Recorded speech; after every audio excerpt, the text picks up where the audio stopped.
We've been through costume after costume for Smash Ultimate. So now that Smash Ultimate is officially done, let's take a look at every single costume for every single character and talk about their origins. Mario's design has been slightly refreshed in Smash Ultimate, giving him minor updates based on his Odyssey design.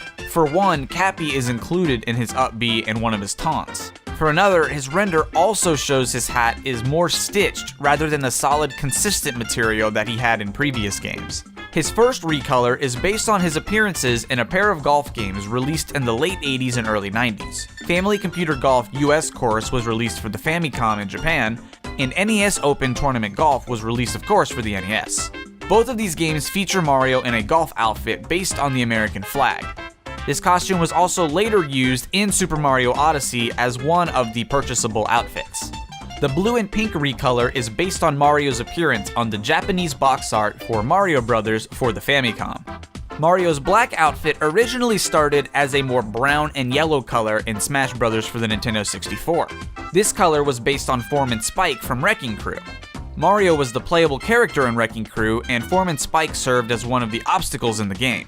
But ever since Melee, this color has simply been a black and gray outfit. Mario's green costume again started out as a different color scheme in Smash 64. This green and orange scheme served as the green team color, which was based on his appearance on the Japanese box art for Wrecking Crew. From Melee onward, this orange color became brown, serving as a sort of inverted version of Luigi's appearance from the arcade version of Mario Bros. Next, Mario has a purple color scheme, which references Waluigi. Mario sports this look in Paper Mario: The Thousand Year Door.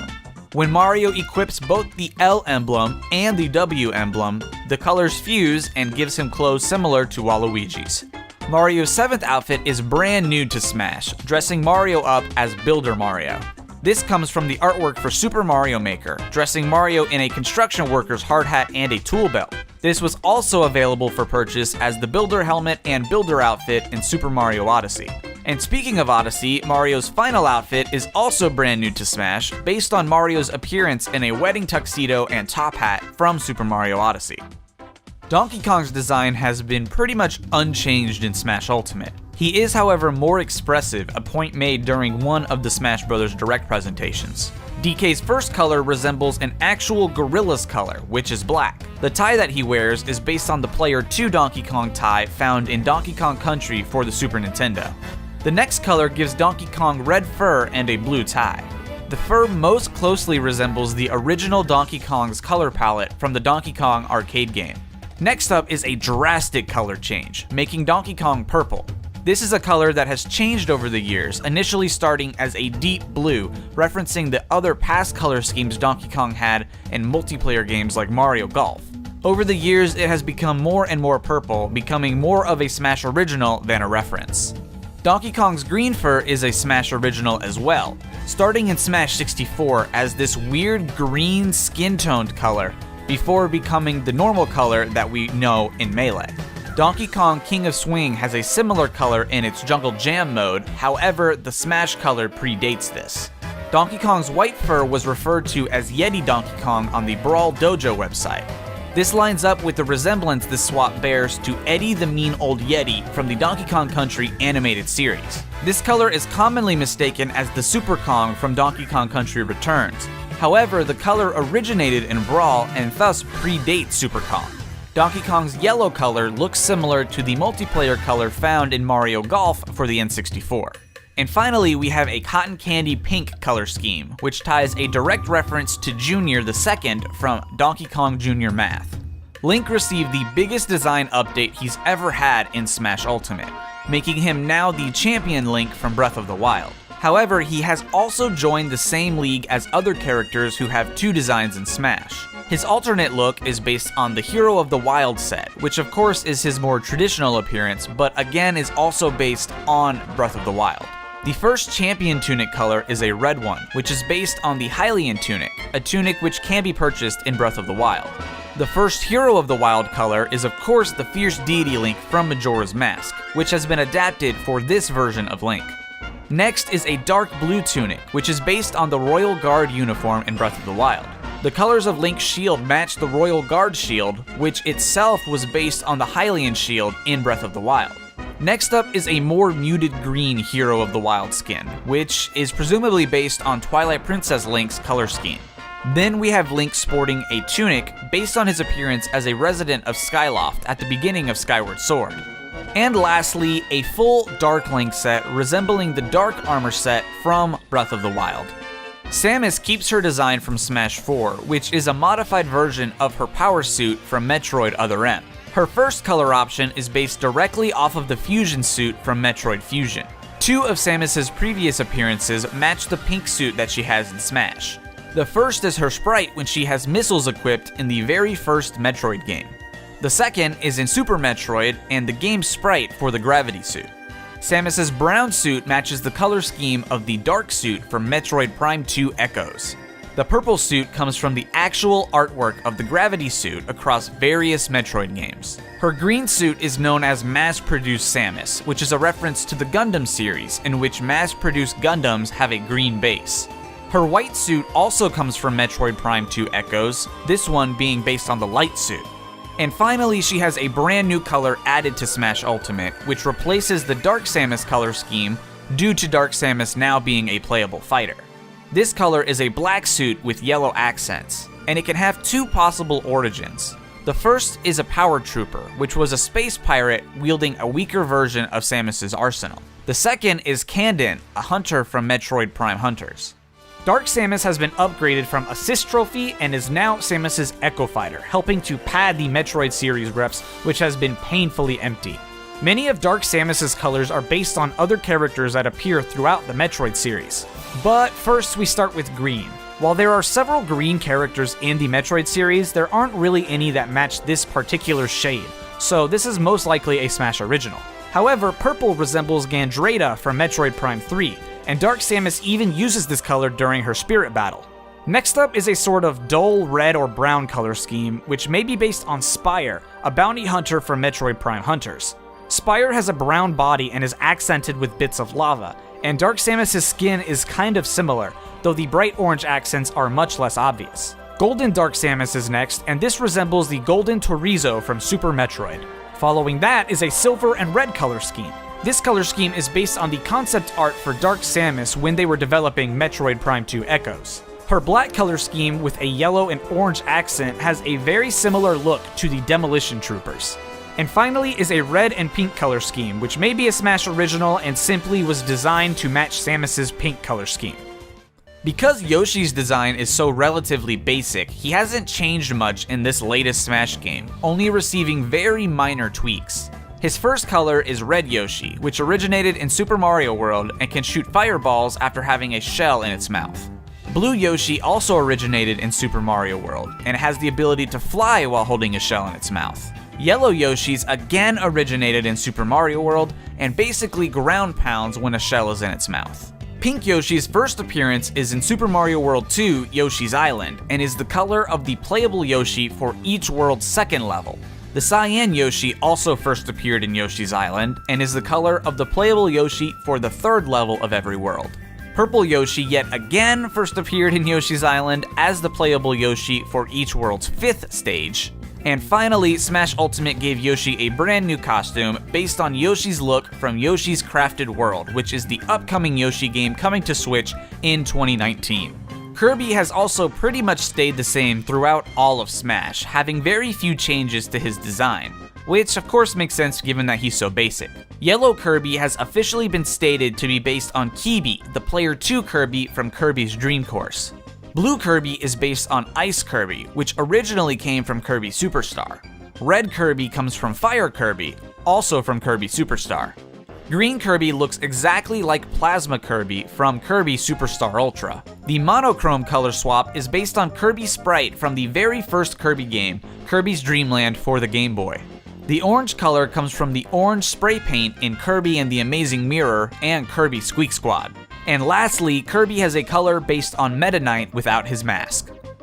Fox's design is constantly being tweaked each and every Smash game, and this one is no different, being based on the latest Star Fox game, Star Fox Zero for the Wii U. Fox's first color is a reimagined Dark Fox. This color first originated back in Super Smash Bros. Brawl. Brawl had a pattern of dark color swaps for many of its characters, and this one has stayed with Fox since Brawl, moving with each new design. Next, Fox has a red jumpsuit, which is a matching color to Fox's Player 1 costume from Star Fox Assault Versus mode. The green jumpsuit draws inspiration from the Player 4 costume from Assault Versus mode. Orange is a revival of the orange color from Smash 64 and Melee, which comes from Falco's Star Fox 64 jumpsuit.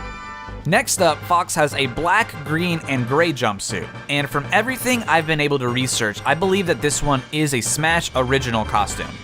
Fox's yellow jumpsuit draws inspiration from his Player 3 outfit from Assault Versus mode. And finally is a costume that originally in Smash 4 drew inspiration from Wolf, although this has been altered to give Fox purple fur in order to distinguish between Fox and Wolf, because Wolf is now present in Ultimate. In Smash Ultimate, Pikachu received an update for 2 of its alternate costumes. Previously they were all the male variant, however the last 2 were changed to be female. You can tell by the shape of its tail.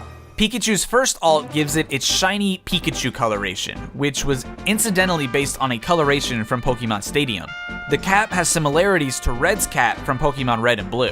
Next up is the green headband, which comes from Brendan in Pokemon Emerald. This color is also a possible coloration a Pikachu can have in Stadium. Next up is Ethan's hat, which comes from Pokemon Heart Gold and Soul Silver. Then we have the Party Hat Pikachu, which is a Smash original but has also been in the game since Smash 64, and is only missing from one game, Brawl. And the last male Pikachu has Callum's default hat and glasses from Pokemon X and Y. Next is the first female Pikachu, and she wears Celine's casual cap from Pokemon Sun and Moon. And the final Pikachu alt is Pikachu Libre, which was originally one of the cosplay Pikachus from Pokemon Omega Ruby and Alpha Sapphire, and is also a playable fighter in Pokken Tournament. Unlike his brother, Luigi didn't receive any detailed tweaking to his design, staying relatively the same since the previous Smash game. First up is Orange Luigi, which has a similar color scheme to Mario's appearance on the box art for Pinball. Next is a pink costume, which has been in Smash since the very first game, referred to as Strawberry Luigi on the Smash 64 website. It matches Luigi's appearance in Wrecking Crew. Blue Luigi resembles Mario's color scheme from the American box art for Mario Bros. Easy peasy, this one is Fire Luigi. Just like his brother, Luigi also has a Waluigi color scheme, though the L on his hat is purple instead of yellow. Next up is a dark blue and green color scheme, which vaguely resembles his appearance in a Japanese-only Super Mario film, though his shirt is more green-yellow now than exclusively yellow. And finally, we have a green and yellow outfit, which resembles his color scheme in the Atari XE version of Mario Bros. Next up, we have Ness, the psychic kid from O-Net. His design hasn't really changed at all in Ultimate.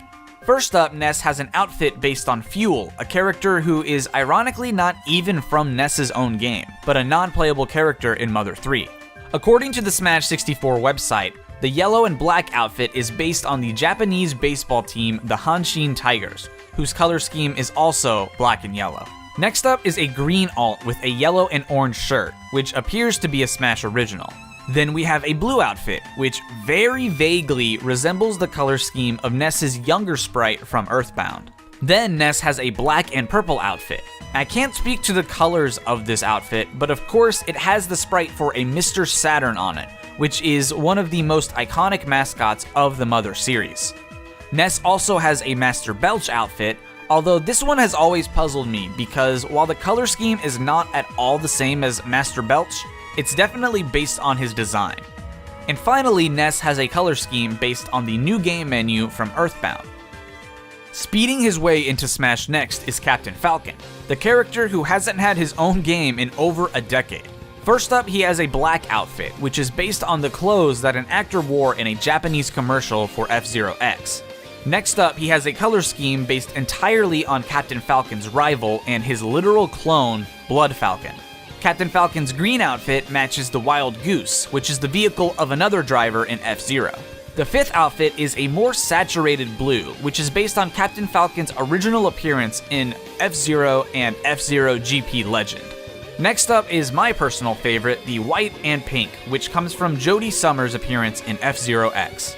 The all-gold outfit could be based on yet another vehicle from the Captain's Origin series, this time the Golden Fox. And finally, a color scheme that vaguely matches Rick Wheeler, which is Captain Falcon's successor in F-Zero GP Legend. Rick Wheeler becomes the second Captain Falcon. The final character in Smash 64's roster is Jigglypuff, who has had many hats over the years. First is a hibiscus flower. While this currently resembles Phoebe, the Elite Four member in Hoenn, Jigglypuff actually had this in Melee, which predates the third generation of Pokemon and thus makes this a Smash original. Next up, Jigglypuff wears Leaf's hat, who's the female protagonist in Fire Red and Leaf Green. Originally, this was the only reference to Leaf in Smash, though of course now she is one of the playable protagonists for Pokemon Trainer in Ultimate. Next, we have a straw hat, which comes from the hat that the bug catcher trainers wear throughout the Pokemon games. Jigglypuff's green hat kind of has a weird connection, although it's very fitting. This hat comes from the Kirby games, when Kirby copies the sleep ability. Jigglypuff's use of sing and rest makes it very closely related to sleep, so her use of this hat is a nice, cute little nod to the Kirby series. Then Jigglypuff has a bow, which is reminiscent of her red palette swap in Smash 64. She also has a nurse's hat, which of course comes from the Pokemon Center nurse in Pokemon X and Y. And finally, she wears yet another female protagonist hat.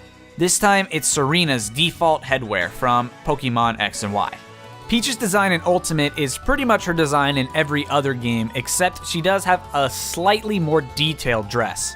Her first alternate comes from Gold Peach from Super Mario Party for the Nintendo Switch. This has previously been the spot for the Daisy color, but of course this has been removed because Daisy is now her own character in the game. Peach's red dress is based on Pauline's original design from the arcade version of Donkey Kong, where they share a very similar appearance. Next up is Peach's blue dress, which has the same color as two of her appearances in golf games. First is an alternate color used in Mario Golf, and another from Daisy's look from NES Open Tournament Golf. Her green dress also has the same origin. First, a color from Mario Golf, and the other is her look from NES Open Tournament Golf. Next up, Peach has a white dress. This started out as a Smash original in Melee, however, the dress has borrowed design elements from Peach's wedding dress in Super Paper Mario, from Brawl all the way to Ultimate. Next up is Fire Peach, originally debuting in Super Mario 3D World for the Wii U.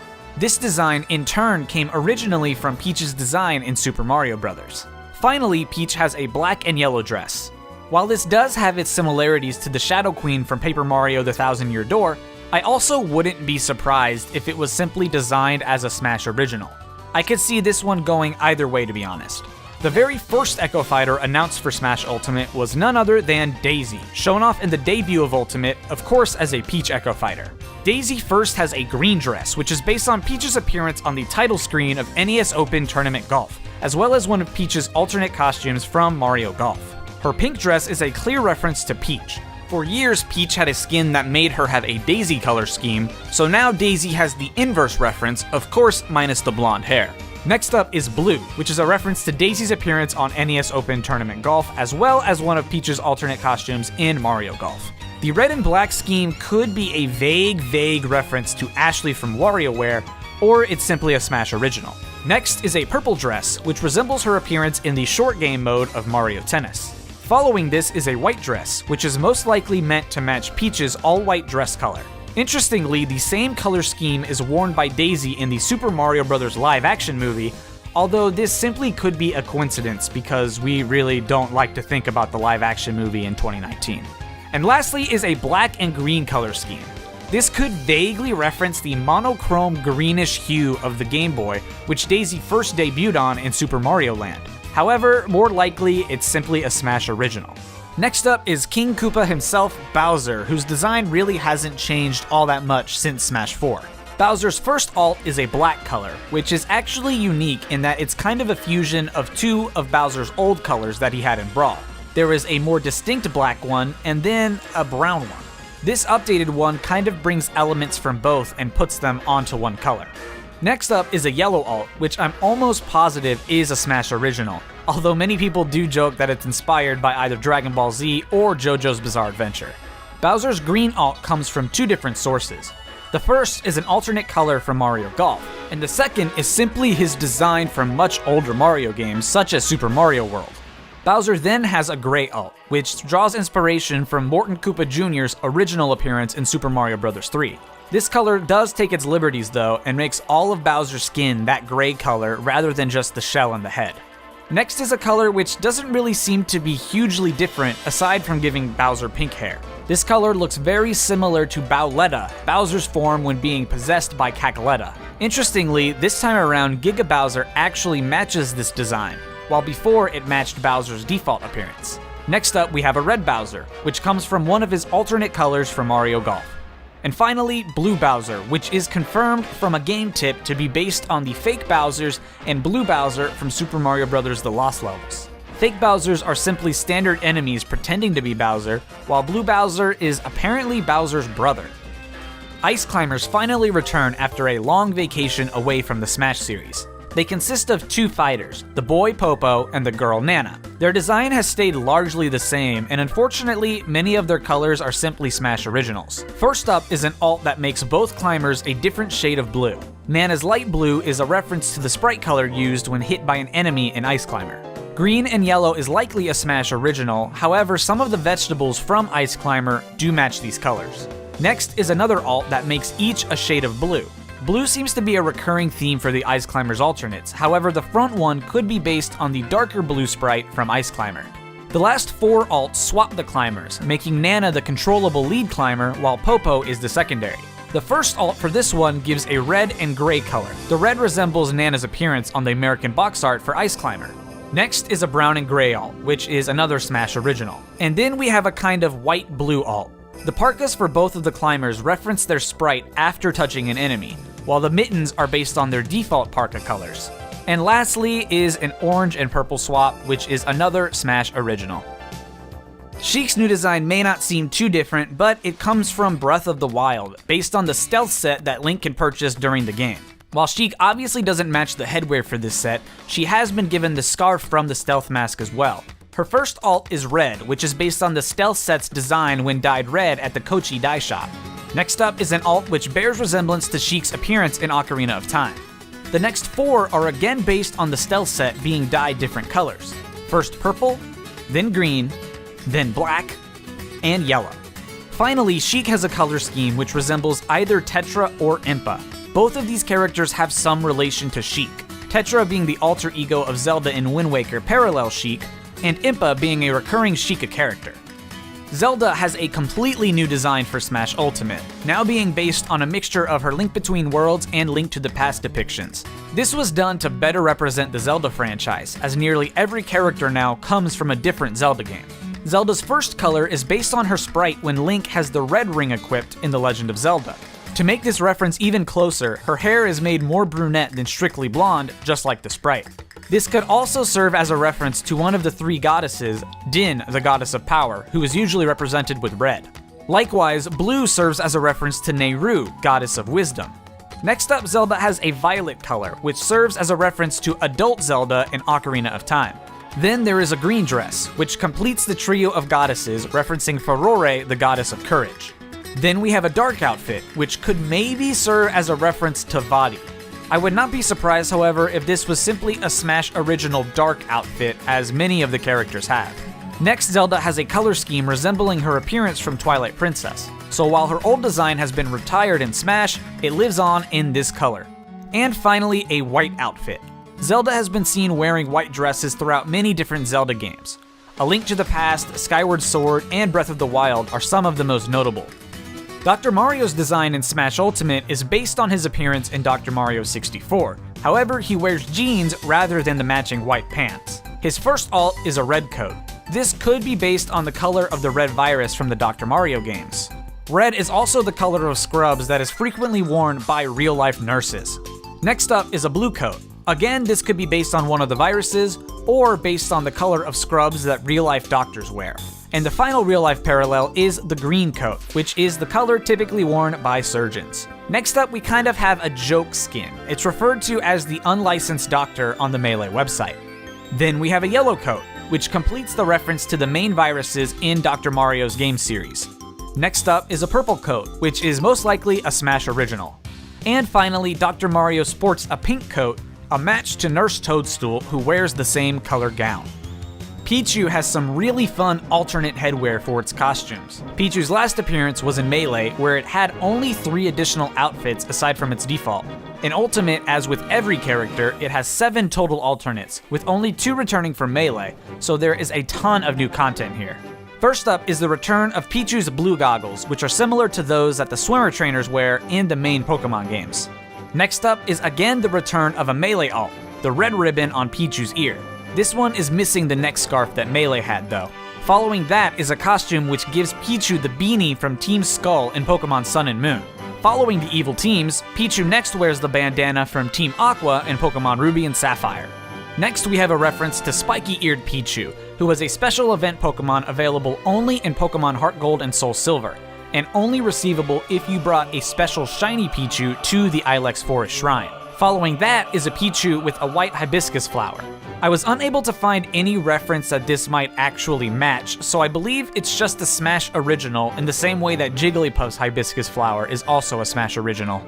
And finally, we have a Pichu wearing a focus band, an item which has a 10% chance of preventing the Pokemon from fainting. This is actually a clever little joke towards the fact that Pichu harms itself, and the focus band may be used to keep it alive if it unintentionally knocks itself out. Just like Fox, Falco's design comes from the latest in the Star Fox series, Star Fox Zero. However, comparing to Smash 4, his color options are pretty much identical. First up is an all-orange color, which is inspired by Falco's orange jumpsuit in Star Fox 64.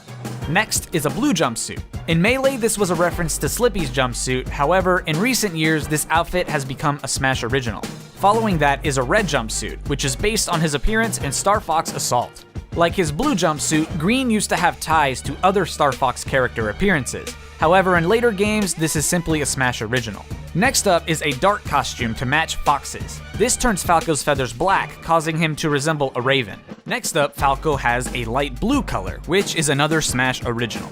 Finally, Falco has a pink color, which could be a reference to Cat Monroe, who has a romantic interest in Falco. Marth's armor design has stayed relatively the same since Smash 4. However, his face has been given an update, as well as the inclusion of English voice lines this time around.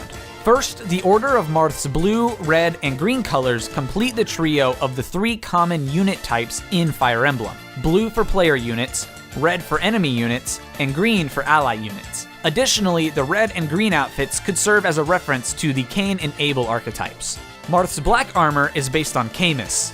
Next up, we have a white outfit, which is based on Leaf from Fire Emblem Thracia 776. It's been said that during Melee's development, Leaf was considered to be Marth's clone before it was decided that that would instead be Roy. Presumably as a result, Marth was given this leaf color to reference this. Next, Marth has yet another blue alt, this one based on his appearance in Fire Emblem Mystery of the Emblem for the Super Nintendo. Following that is a yellow alt, which comes from Roy's yellow alt in Melee. This was originally given to Marth in Smash 4 and served as a reference to Roy, who missed the cut in the base roster before returning as DLC. Lastly, Marth has a purple and bright blue outfit, which is based on his appearance in the very first installment of the series, Fire Emblem, Shadow Dragon, and the Blade of Light. Of course, this time he's actually wearing pants. Lucina hails from Fire Emblem Awakening. Initially disguising herself as a hero named Marth, she finally revealed her true identity as a time traveler and Chrom's future daughter. All of her colors are based on other female characters from Fire Emblem Awakening. Her green color is based on Noe, a Manakete that joins the party very early in Awakening. Her black armor with red hair is based on Shirsh, a Wyvern rider. Following this is a dull red and white armor based on Cordelia, a Pegasus Knight. Next up is a red alt with green hair based on Tiki, yet another Manakete. Tiki also makes an appearance in Smash Ultimate as an assist trophy. Next is a yellow alt, which is based on Lissa, Lucina's aunt and Chrom's younger sister. The black alt comes from Tharja, a dark mage. And lastly is a purple and gray alt, which resembles Sumiya. Young Link has had a significant update in Smash Ultimate because the last game he was in Melee from 2001. He's also gained quite a few new colors since his time in Melee. His red tunic is based on the Goron tunic, which prevents Link from taking damage as a result of heat in Ocarina of Time. Likewise, blue comes from the Zora tunic, which lets Link swim underwater without having to worry about breathing. Next is a white tunic, which has a similar color scheme to Link when equipped with the blue ring in the original Legend of Zelda for the NES. Pink, bright blue, and orange could all be based on the dyeing system from Breath of the Wild. Despite the Hero of Time set not being dyeable, these three colors were all available as dyes. So this is a possibility, or they could simply just be Smash originals. And finally is the staple that every Link needs in Smash, Dark Link. Ganondorf's new design is actually a revival of an old design. His Ocarina of Time look, which was also his look in Melee, has been severely updated. Many of his colors make a return, however, from Smash 4. First up is an alt which gives Ganondorf a similar outfit to Yuga from A Link Between Worlds. The hair has a similar tone, and his cape becomes a similar shade of purple. Next is a blue color, which also gives Ganondorf blue skin. This references his appearance as the monster Ganon across many of the Zelda titles. Then we have a green outfit, which is a Smash original, and then a purple outfit, which is another Smash original. Next up is a new outfit, brown with green skin, which vaguely resembles Ganondorf's color scheme and appearance in the Wind Waker. After that is a returning Smash original, but with a twist. This is the white-haired alt commonly called Old Manendorf, though for Ultimate he's been given blue skin as well, which is still a reference to Ganon. I'm not entirely sure why they gave this alt blue skin, as it didn't have it in the past games. And Ganondorf's final color scheme references his appearance in Twilight Princess, as well as his previous design in Smash. Mewtwo strikes back in Smash Ultimate, and as with most Pokemon, doesn't really have an altered design in any way. First up is an orange color, which comes from one of Mewtwo's possible colorations when given a nickname in Pokemon Stadium. Following that up is a blue color, which is again based on a possible Stadium color. Then we have a brown color. While this could be a reference to the Game Boy's limited color palettes, this more so seems like a Smash original. And then we have a pink swap, which could be a reference to Mewtwo's earliest art for Pokemon Red and Green, which was more pink than strictly purple. Then there's a yellow Mewtwo, which is based on his original shiny form in the second generation of Pokemon games. From 3rd gen onward, he has a green shiny, but 2nd gen had this yellow look. Next up is a light blue Mewtwo, which is a Smash original. And finally, a Dark Mewtwo, which is inspired by Shadow Lugia from Pokemon XD Gale of Darkness. Many mistakenly say that this is based on Shadow Mewtwo from Pokken Tournament, however, this costume was in Smash 4 well before Pokken was released. Roy's design remains consistent with Smash 4's, being based on his older look in Fire Emblem Awakening, fused with his old armor. Roy first has a red outfit, which like Marth can be based on the enemy units in the game. Roy is also given this kind of sprite color when on the red team in Binding Blade's Link Arena mode. Similarly, Roy has a green color based on the allied units and the green team sprites from Link Arena mode. Next up we have a light purple color, which is based on Marcus, Roy's guardian in the Binding Blade. Following that is a light blue color inspired by Eliwood, Roy's father. Then a dark purple color, which is borrowed from Zephiel, the main antagonist in the Binding Blade. Roy's pink color resembles Cecilia, who is Roy's tutor and the Mage General in the Binding Blade. And finally is Roy's all-gold armor, which of course is a Smash original. Next up, we have the Fire Emblem Lord who missed the boat in Smash 4, Chrom from Fire Emblem Awakening. Chrom is of course a unique Echo Fighter, being mostly based on Roy, but also having Ike's up B. Like his daughter, his alts are mostly based on characters from Fire Emblem Awakening. His red color is based on Walhart the Conqueror, an antagonist in Awakening. Next is a green color, based on Stall, one of the shepherds. Yellow is based on Owain, Chrom's nephew. Black could be based on Long Ku, who joins forces with Chrom. The purple color scheme comes from Yen Fei, an antagonist who can later be recruited, or Henry, a Plegian defector. White resembles Kellum, another one of Chrom's shepherds. And lastly is a black, blue, and purple color scheme, which could be a reference to Donald.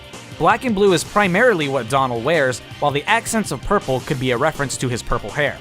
And rounding out the Melee fighters is Mr. Game & Watch. While his base design hasn't changed very much, his animations got a huge design change, being based on his various forms in the Game & Watch games rather than his base form. Being from a Nintendo hardware peripheral himself, many of his colors can reference various Nintendo hardware. His red alt comes from a similarly retro Nintendo peripheral, the Virtual Boy. Sprites on the Virtual Boy appear to have an exclusive red and black tone. This color could also come from the certain Game & Watch titles that were more advanced that were capable of rendering the red color. Next up is a yellowish-green color scheme, which references the old color palette on the original Game Boy. His blue color matches a color of blue that could be used on the Game & Watch games. Following that, he has a teal color, which is similar to various shades of sprites used on the Game Boy's palette. Then we have a bright blue, which could be seen as similar to the backlit display for the Game Boy Light.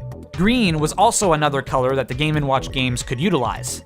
And finally, we have a gray color scheme. This could be based on either the LCD screen for the Game & Watch games or the physical game itself.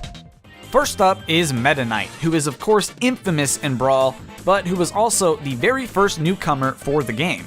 Now, Meta Knight's first 3 alts all originate from Kirby Air Ride's multiplayer mode: white, red, and green. Following this is a dark alt, which is based on his original appearance in Kirby's Adventure. This original design was incorporated into a dark skin that many of the characters in Brawl had. He has one further alternate from Kirby Air Ride, which is pink. With the relationship between Meta Knight and Kirby, this could also be a reference to Kirby, like Kirby has a skin for Meta Knight. Next up is an alternate based directly off of Galactonite, complete with the vertical slit across the center of the mask. Galactonite was a boss in Kirby Superstar Ultra. Meta Knight makes a wish to fight the strongest in the galaxy, and Galactic Nova summons Galactonite. And finally, a Dark Meta Knight alt, which is the name of the character and isn't just me describing the nature of the skin. This alternate also includes the cut across his mask. Dark Meta Knight was an antagonist originally from Kirby and the Amazing Mirror. Pit's design was almost entirely original to Smash, having only 2 very old sprite-based games to pull from before his appearance in Brawl. This design would then in turn inspire Sakurai to help direct Kid Icarus Uprising for the 3DS, and Sakurai would reuse Pit's Brawl design with some minor tweaking. If we were really going for stretches, we could say that Pit's yellow outfit is based on his appearance in the Captain N comic. Following that is a very pale red color scheme, which resembles the sprite from Kid Icarus for the NES, when Pit gets the gold arrow and reaches level 4 strength. Following that is a green palette with red wings, which is based on Pit receiving the bronze arrow and reaching level 2 strength. And then there's blue, which is also from Kid Icarus, and he gets this color scheme after getting the Sacred Arrow and reaching level 5 strength. Next, we have the skin, which was originally from Brawl and was referred to as the Fallen Angel on the Brawl Dojo. Back in Brawl, this skin looked very similar to Dark Pit, and in fact, that skin itself served as the basis for Dark Pit in Kid Icarus Uprising. And so ever since Dark Pit was added to Smash, the original skin has become more and more unique while still serving as the dark skin it originally was. Next up, we have a brand new skin, which keeps Pit's outfit relatively similar to the default. However, the most notable change is giving him yellow hair. This skin resembles a Pudo or a Cherub, which are both different depictions of angels throughout different mythologies. Finally is a costume which combines elements from 2 colors from Smash 4. Pit's pink outfit is combined with this other multicolored outfit in order to join forces and become one skin. And the final Echo that was introduced in Smash 4 is of course Dark Pit. His colors are going to be very quick because they have very few references. The first reference is Dark Pit's black and red alt. This is based on Magnus, a recurring human character in Kid Icarus Uprising. Next up is the white alt, which is meant to be the opposite of Pit's dark costume. This is meant to be Dark Pit's light costume. Lastly is a purple color scheme, which could potentially have a reference to the Eggplant Wizard or Eggplant Pit himself. The remaining 4 outfits are all Smash originals, though the yellow outfit could have been made to match Pit's outfit of the same color. Next up, we have Zero Suit Samus, whose first playable appearance outside of an Easter egg was in Metroid Zero Mission. She was not an outright character tile in Brawl though, being only accessible after using Samus's final smash or through a button combination on the character select screen. Smash 4 and Ultimate of course have remedied this. Her first alternate is the Zero Suit from the end of Metroid Prime 2 Echoes, which is a deeper blue. Next, she has a red jumpsuit, which is the color of the leotard that she wears at the end of the original Metroid. Then we move on to a black suit, which matches her outfit at the end of Super Metroid. Following that is a green suit, which is a Smash Bros. Original. Initially in Brawl, this was simply designed to match the green power suit because Samus could leave the power suit and be in the Zero Suit, so they needed the color to match. However, now in Smash Ultimate, this is simply one of her color options. After that is a white outfit, which is the same color as one of the outfits worn by Samus in one of the endings of Metroid Fusion. Next up is Samus's alternate outfit, which is based on her suit from the end of Zero Mission. And finally, a blue version of that outfit, which is from the end of Metroid Fusion. Wario maintains his two different appearances that he has had since Brawl, alternating between the biker look from WarioWare and his classic plumber look from the traditional Mario series. The first biker alt is red, which is a fusion of his red and black costumes from Brawl. Next is a red alt for his classic look, which of course resembles Mario's appearance in Donkey Kong, as well as an alternate color in Mario Golf. Following that up is another fusion outfit, which mixes his yellow and green biker outfits from Brawl. Then we have what should be a familiar outfit, which is just like Mario's color swap, a pink and blue outfit. And this is of course based on Mario's appearance on the Japanese Mario Bros. Box art. The final biker outfit seems to be a Smash original. The final plumber outfit comes from Mario's appearance on the Japanese Wrecking Crew box art and Luigi's appearance in Mario Bros. Next up, we have the first ever third-party rep included in Super Smash Bros., Solid Snake from the Metal Gear Solid franchise. All of his color options come from possible potential camouflages that Snake can pick up in his home series. His first option comes from the Metal Camouflage, which is available in Metal Gear Solid 4 Guns of the Patriots.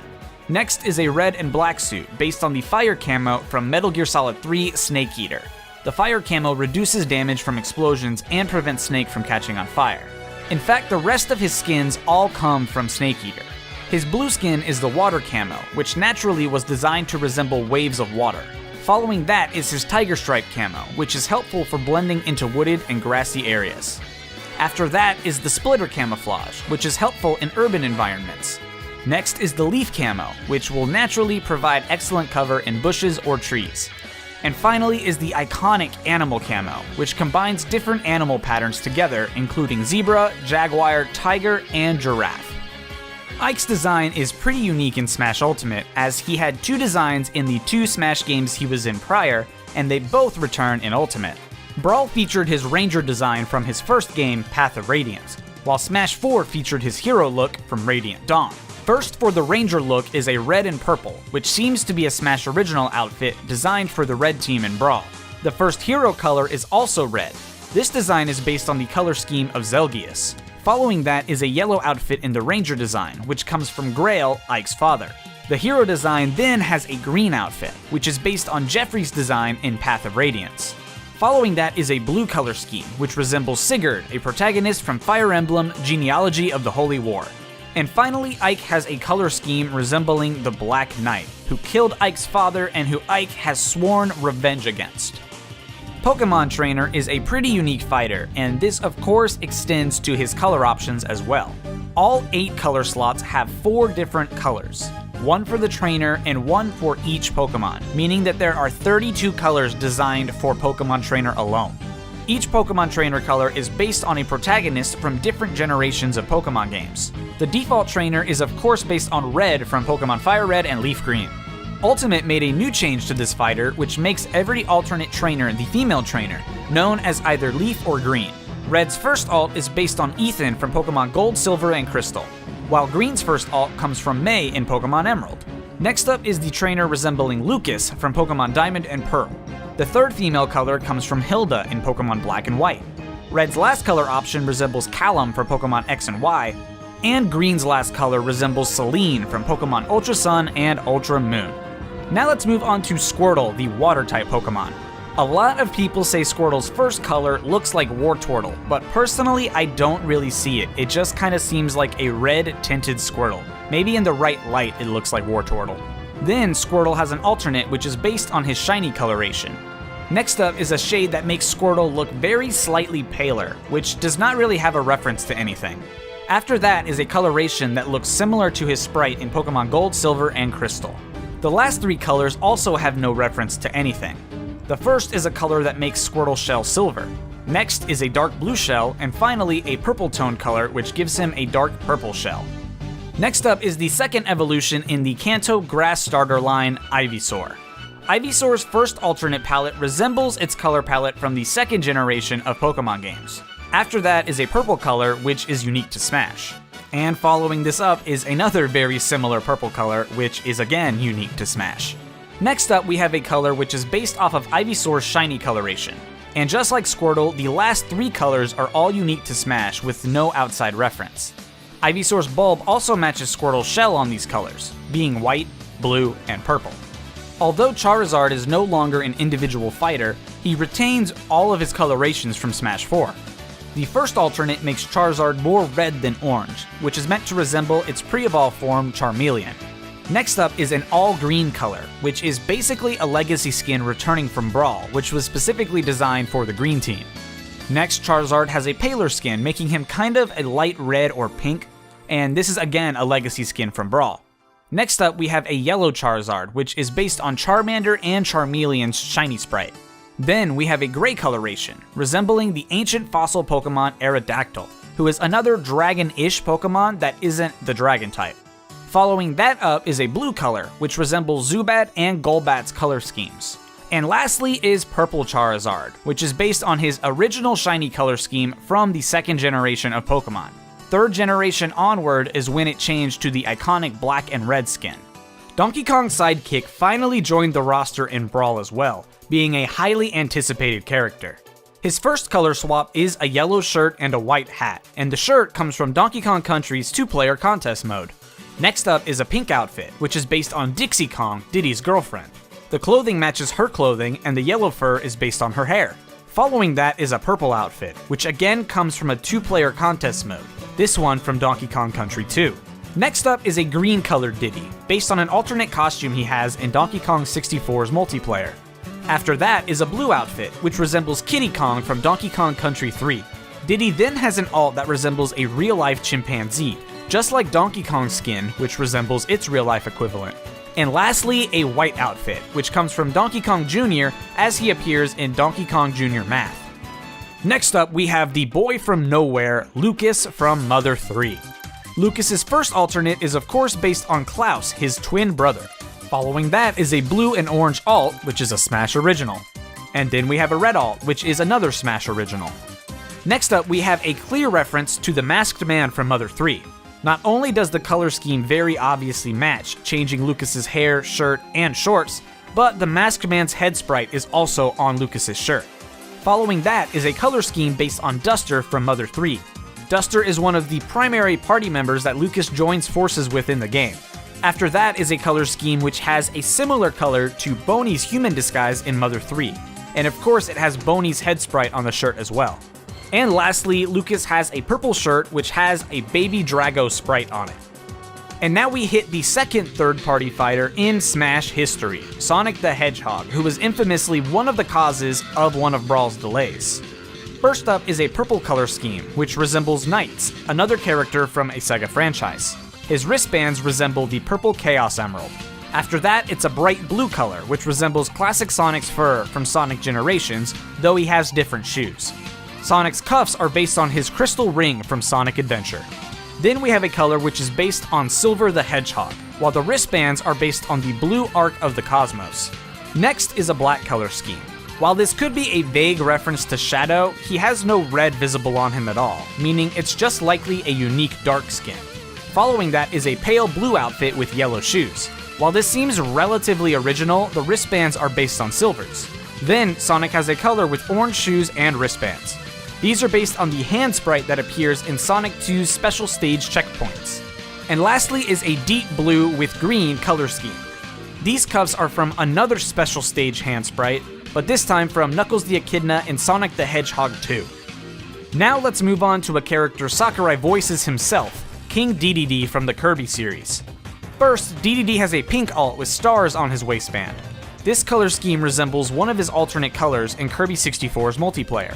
Following that up is a green and blue color scheme with Waddle Dees on the belt. This color scheme is derived from an alternate costume in Kirby Air Ride. Next is a purple color, again from a Kirby Air Ride option. This time the belt resembles formal Japanese kimonos. Then King Dedede has a light blue color with hexagons on the belt. This is a variation of the pale color swap from Kirby Air Ride, though over the years with each different Smash iteration it's become more and more blue. Then we have a classic monochrome King Dedede to match Kirby's skin of the same type, which of course is based on Dedede's very first appearance in Kirby's Dream Land for the Game Boy. After that is a dark blue skin with circles on the belt. This resembles a color from Kirby 64's multiplayer. And lastly is a black color, which again comes from Kirby Air Ride.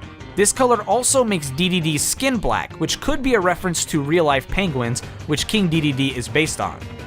The next character added to Brawl was the space-exploring family man, Captain Olimar from the Pikmin series. First, Olimar has a black and red alt, which is a Smash original color swap. Following that is a green alternate, which could be based off the color scheme of Olimar's unnamed son. Then we have a gray alt, which fuses elements from his old gray and yellow alts in Brawl.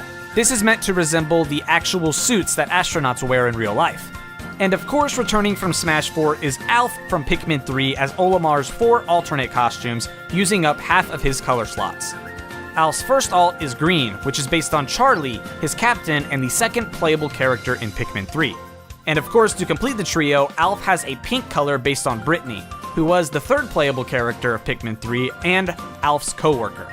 And lastly, Alf has a color scheme which is based off of Olimar himself, more specifically his original appearance in Pikmin 1. Next up is Lucario, the Aura Pokemon, and if you ask me, Lucario's colors really seem like a missed opportunity. Only 2 of them have any real references. First is his light blue color, which resembles Riolu, Lucario's pre-evolution. And second is the dark blue Lucario, which could be based on his appearance in the Pokemon anime, where he is mildly darker. The remaining 5 color schemes, which are a variety of purple, green, and black, are all original to Smash, and they really don't have any references to anything. The robotic operating buddy was always an out-of-left-field fighter to me. He wasn't necessarily from a game, he was just a peripheral. But now it just wouldn't feel like Smash if Rob wasn't in it. Rob is actually the only character who has 2 different default colors depending on your region. In Japan, Rob was given a color scheme to match the Famicom, off yellow with accents of red. The international version of the Famicom was of course the NES, which featured a gray color scheme. As a result, Rob was designed to match this. Based on the language of your game, Rob will have one of these 2 as the very first color. For example, English has the gray Rob, but Japanese has the red Rob. Moving on, Rob then takes on a yellow appearance, which could resemble the color of Spike, an enemy from Stack Up, which was one of the 2 games compatible with the Rob peripheral. Similarly, Rob's pink paint job resembles Flipper, another enemy from the same game. Then Rob has a dark blue option, which seems to be pretty contested. Some believe that this could be based off the Indigo GameCube, while others say it's from the Azurite Blue Game Boy Advance SP. Personally, I think it's loosely based off of the Navcom and the NES title Star Tropics. The Navcom was meant to be a reference to Rob in the first place, so this kind of comes full circle. Following this is the return of an old enemy. Rob's green color comes from the Rob launcher from Brawl's Subspace Emissary mode. These Rob launchers were Robs that were minions of Ancient Minister, who turned out to be the Rob in disguise. Next, we have a light blue color scheme, which resembles either the Pearl Blue Game Boy Advance SP or the Mint and White 3DS LL, the latter of which is only available in Japan. And lastly, Rob has a red outfit, which is a clear-cut reference to the Virtual Boy, another piece of Nintendo hardware. Toon Link's design naturally comes from his initial appearance in The Wind Waker, though this cel-shaded cartoon aesthetic has been used many times since Wind Waker. Toon Link's first 3 alternate colors are red, blue, and purple, which are of course meant to complete the foursome of Links that exist in the Four Swords games. Following that is a slightly altered green tunic, which is meant to resemble the original Link's color scheme from the first Legend of Zelda. This color scheme was also used for Toon Link in the Wind Waker's beta. And then you obviously can't have a Link without a Dark Link. After that is a gray tunic, which I can't find a true reference to. It was originally borrowed from Link's old white tunic, but it has since been changed over the years to be more of a Smash original than anything else. And lastly is a slightly different green color scheme, which is based off of Link's appearance in A Link Between Worlds. The final character added to Brawl was none other than Wolf, the leader of Star Wolf and the arch-rival of Star Fox. As with Fox and Falco, his design is based on his appearance in the latest game, Star Fox Zero. First up is a brown color scheme, which is similar to the clothes that he wears in both Star Fox Zero and in the Switch version of Starlink Battle for Atlas, which featured Star Fox characters. Following this up is a red skin resembling one of Wolf's teammates, Andrew Oikani, as he appears in Star Fox Assault. Coming from Assault's Versus mode is a blue color, which is designated for player 2, and a green color, which belongs to player 4. Following this up is an orange color, which seems to be a Smash original. Next, we have another Smash original, being the dark skin that many fighters have. And lastly, he has a pink skin, which is based on Pigma, another one of Wolf's teammates on Star Wolf. Villager was the first character announced for Smash 4, and was used to reveal the game entirely. Villager is primarily based on his Wild World and City Folk incarnations, and his alternates are unique in that they are all based on different face, hair, and clothing options that the player can take on in the game, rather than being simple color swaps. Additionally, Villager is another fighter who alternates between male and female variants. The first male alt has Villager wearing the Racer 6T. Next is a female Villager wearing the Turnip Top. Following that is the Villager wearing the blue tie-dye tee from City Folk. Then we have a Villager who wears the Rugby tee. Following that up is a darker skin tone male Villager wearing the 4-ball tee. And lastly, another dark skin tone alt for the female who is wearing the yellow Bolero. Mega Man joined Smash 4 not only as the second newcomer, but the third ever third-party fighter and the first Capcom rep in Smash history. Having a rich palette of color options in his own home series, it was very easy for the Smash team to transfer these over to the game. First up, Mega Man has a red and white color swap, which originated from items 1, 2, and 3 in Mega Man 2. For Mega Man 3 and onward, the items were repurposed as Rush, Mega Man's dog, who you can see in his up B in Smash. The color scheme, however, has remained the same. Following that is a green and white color scheme, which is Mega Man's color when he uses Woodman's weapon from Mega Man 2, the Leaf Shield. Next is a yellow and brown color scheme, which is again from Mega Man 2. This is Mega Man's appearance when he uses Metal Man's weapon, the Metal Blade.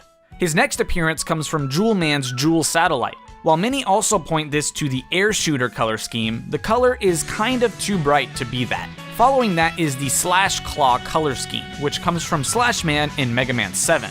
Next is a red and orange color, which is based on Flame Man's move, Flame Blast, from Mega Man 6. And finally, a gray and yellow alt, which is taken from Top Man's Top Spin move, from Mega Man 3.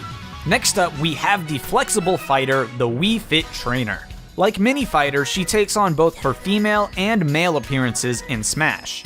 Both female and male are based on their Wii Fit appearances, though the female trainer has her hairstyle from Wii Fit Plus.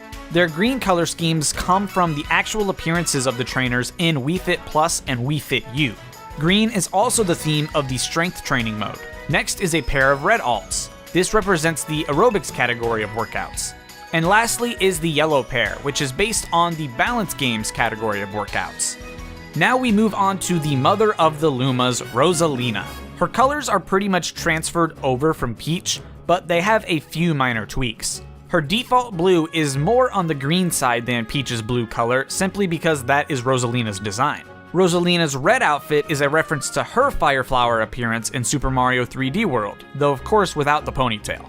And lastly, instead of having the all-white dress, Rosalina is given a purple dress. This could potentially be a Smash original, or it could be a reference to Lubba, Mario's aide in Super Mario Galaxy 2, who fills a similar role to Rosalina from Galaxy 1.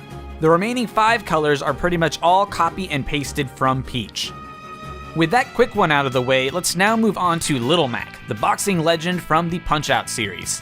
While Little Mac had a rather interesting design as an assist trophy in Brawl, his design as a fighter comes from the Punch-Out title for the Wii, released in 2009. His first option is a yellow shirt and gloves with red and white striped shorts, which is based on his appearance in Title Defense mode in Punch-Out for the Wii.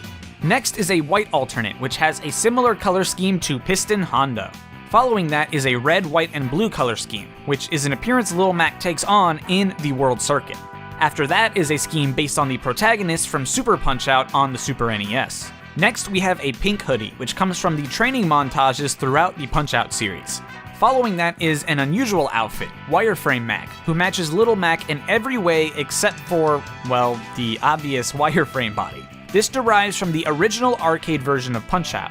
This version featured a wireframe fighter so that the player could better see the opponents.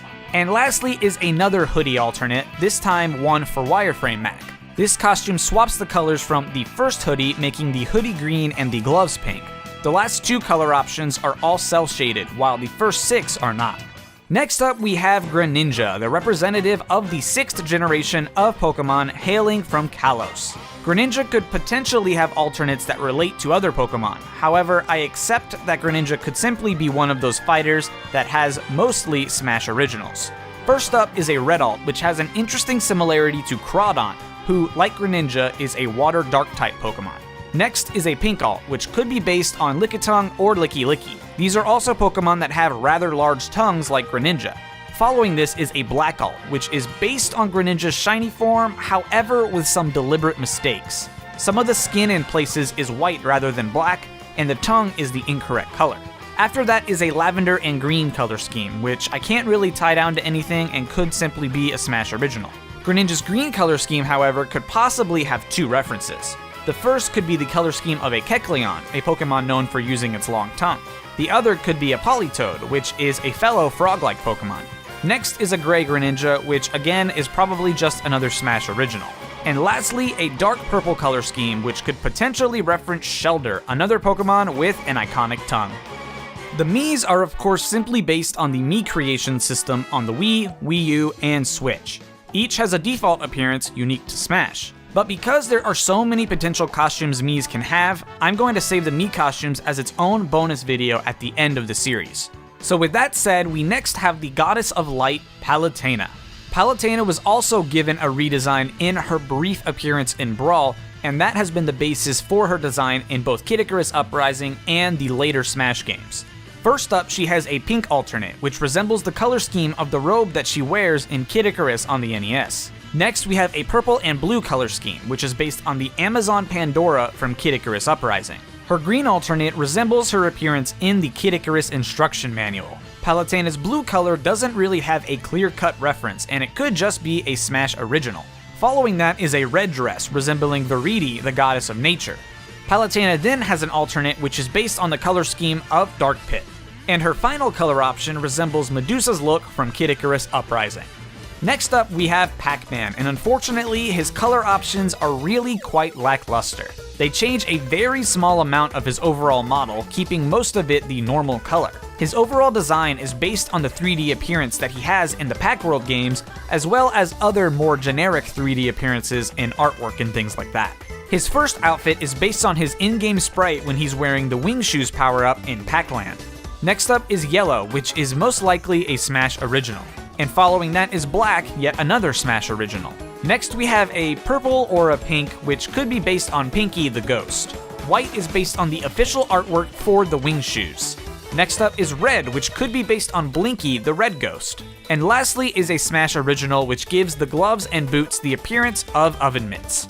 Next we have Robin, who is the player avatar featured in Fire Emblem Awakening. While very customizable in their home game, Robin in Smash takes on two default forms, one for male and one for female. Robin's green outfit is based on Mark, who is the tactician in Fire Emblem The Blazing Blade. Mark is the first player customizable character in Fire Emblem history, and is the precursor to the avatar system that Robin is built on, making this a very nice reference. The first female color is a red outfit with blonde hair. In Smash 4, this costume has red hair and was a reference to Anna, a recurring character throughout Fire Emblem. But for Ultimate, it was strangely changed to have blonde hair. While this could still serve as a reference to Anna, or a reference to something else, it may simply be a Smash original. Following that is a Blue Robin, which is a reference to Chris, the avatar from Fire Emblem, New Mystery of the Emblem, Heroes of Light and Shadow. Chris is the first ever customizable avatar in the series. Next is a yellow color, which is another option that had a reference in Smash 4 that was made weaker in Ultimate. This color could be based on Brigid or Avil, who is a recurring character in Fire Emblem Genealogy of the Holy War and Fire Emblem Thracia 776. This character is one person but goes by two names at different points in her life. Following that is a white and red robed Robin, which has a very strong connection to the Final Fantasy White Mage's appearance. And finally is an all-pink color scheme, which is based on Sarah from The Blazing Blade. Shulk also joined the battle in Smash 4, being a very anticipated character and one that many were right about predicting. Nearly all of his color swaps are based on his companions from Xenoblade Chronicles. The first outfit is based on Mecha Fiora. Second comes from Dunban. Following that is a color scheme based on Ryan, one of Shulk's childhood friends. The next outfit comes from Sharla, a medic. After that is a costume based on Melia, a mage part of the High Entia race. The last party member alt is based on Riki, a Napon that Shulk befriends. But of course his final outfit is based on the swimsuit armor set. Bowser Jr.'s alternates are all very obvious. Each of his 7 alts are the 7 Koopalings from the Mario series: Larry, Roy, Wendy, Iggy, Morton, Lemmy, and Ludwig. Each has a clown car matching their own color scheme and uses their design from the modern Mario games rather than their NES or Super NES incarnations. The final base game fighter from Smash 4 is Duck Hunt, or Duck Hunt Duo if you are in Europe. This fighter is the wildcard retro rep for the game, similar to Rob or Ice Climbers. Unlike most fighters in Smash, this fighter's colors are based on real-life animals rather than any gaming reference. The first dog is based on a Rottweiler, while the duck is based on a male Saxony duck. The second dog is based on a Border Collie, while the duck is an American black duck. Following that is a brown dog, a color which many dog breeds can be. The duck is based on a female Orpington duck. Next, we have one of the 101 Dalmatians, with the duck resembling a ruddy shelduck. Next is a beagle, which is paired with a blue-headed mallard. The second to last dog is also another common fur color, while the duck is one of the 3 possible ducks from Duck Hunt. And finally is a black Labrador Retriever, with the final possible duck color from Duck Hunt. Ryu from Street Fighter became the first ever brand new fighter to be added as DLC, as everyone before him was a returning veteran. Just like his moveset, most of Ryu's colors are brought from his appearance in Street Fighter II Turbo. In that game, the color of your fighter is based on the button that you press when you select them. First, his gray alt is his medium punch color. His slightly off-white is his heavy punch color. Following that is a black gi, which is his light punch color. His orange gi is from his light kick input. This could also be a reference itself to Ryu Sakazaki from Art of Fighting. Next up is a blue gi, which is his medium kick color. After that is a yellow color, which is his heavy kick color. And his final color breaks the mold and comes from one of his available options from Street Fighter V. Next is Ken, who interestingly is the only Echo fighter who received a fully animated cutscene for their debut in Ultimate. This is of course because it simply worked so well with Incineroar's announcement. Just like Ryu's colors, Ken mostly comes from his alternate colors in Super Street Fighter II Turbo. Black is his medium punch color, while purple is his heavy punch color. Light punch turns Ken's gi white, while light kick gives Ken a green gi. Pressing start would give Ken a yellow gi, and medium kick is for Ken's blue gi. And lastly is a reference to Violent Ken's kick color, which unlike the other costumes appeared in SNK vs. Capcom SVC Chaos. Cloud was the next DLC character to join the Smash roster, and he's also one that has some of the most disappointing color options. Like many fighters, Cloud also has 2 appearances, his default look in Final Fantasy VII, and his appearance in Final Fantasy VII Advent Children. His first alt is blue and is based on Zack Fair in his second-class soldier uniform from Crisis Core Final Fantasy VII. The next color resembles the third-class uniform from Crisis Core Final Fantasy VII. Then Cloud has a red alt, which is based on the second-class soldier uniform in the normal Final Fantasy VII. Cloud then has an appearance from Advent Children, which occurs right after an important boss fight, where his sleeve is torn off. And Cloud's final 2 colors really don't seem to have much of a reference at all, they are just slightly different tinted versions of previous costumes. Corrin is yet another Fire Emblem avatar, similar to Chris and Robin. Unlike those avatars, however, Corrin is the main character of Fire Emblem Fates and is integral to the plot. But just like Robin, Corrin has both male and female costumes, based on the default appearance for both genders in Fates. Corrin's red outfit, like many Fire Emblem fighters, can be a reference to the enemy units in the Fire Emblem series. This could also be a reference to Arthur. The orange outfit can be a sort of inverted reference to Obero, though with orange being more dominant. Corrin's blue outfit seemingly is a Smash original, although with so many characters in Fire Emblem, there may be a reference that I simply am missing. Following that is a pink color, which could be based on the Vala Kingdom, whose people are often themed with pink sprites. Corrin's green outfit may be a reference to the ally units in Fire Emblem, or it may simply be a Smash original. Finally is a black female outfit. This is based on the Nor Noble class, which is a promotion that the player avatar has available to them. Perhaps the most surprising DLC announcement was the final DLC character, Bayonetta. Like the previous 2 fighters, Bayonetta also has 2 different styles. The first is her latest appearance from Bayonetta 2, while the second is a callback to her appearance in the first Bayonetta. Her yellow outfit may be a Smash original, but it could also potentially be based on her Daisy and Samus outfits from the Wii U versions of both Bayonetta games. The green alternate is based on an alternate color she has in Anarchy Reigns, a beat-em-up game developed by Platinum Games, who also made Bayonetta. Her red and white outfit is based on her rival Jeanne. The color change even extends to her Wicked Weaves and Gamora, making both white. Following that is a red alt, which could be a reference to Cereza, the young version of Bayonetta that she meets and works with thanks to some time travel shenanigans. Next is a white alt, which could be a reference to the white dress that she wears at the beginning of Bayonetta 2. And lastly is a blue alt, which is yet another reference to an alternate color that she has in Anarchy Reigns.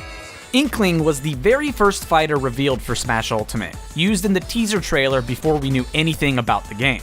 Naturally, Inkling uses both female and male versions based on the default Inklings from the original Splatoon. The first female Inkling color is yellow, and she wears the hero headset, jacket, and runner replicas. This look is based on the default appearance for female Agent 3.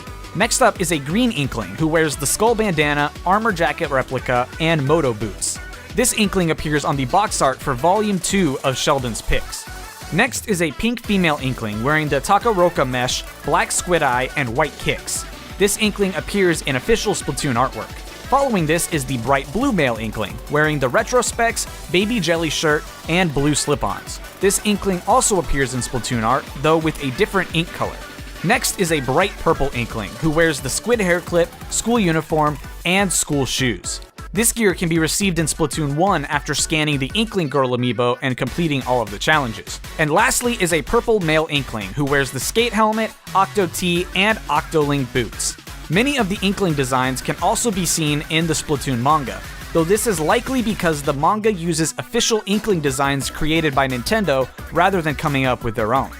Ridley's design is sort of an amalgamation of several of his designs, keeping him with his modern appearance while also maintaining a playable size, similar to Retro Ridley. Ridley's first alt is actually a true alternate, which makes him Meta Ridley, who first appeared in Metroid Prime. Meta Ridley is the revival and reconstruction of Ridley by the Space Pirates, who revived him using technology and gave him a full array of new weapons. Second is a red alternate, which is based on official artwork from Super Metroid, including the American box art.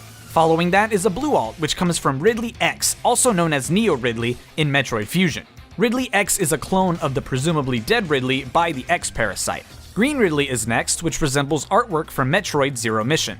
Following that is a more vivid purple Ridley with green wings, which comes from his in-game appearance from the very first Metroid for the NES. Lastly, for the normal Ridley alts is an all-gold Ridley, which is based on the golden Ridley statue found in Super Metroid. But the final costume is a Meta Ridley recolor, which is based on Mecha Ridley from Zero Mission. Unlike Meta Ridley, which was the real Ridley resurrected, Mecha Ridley is simply a robot made in Ridley's image.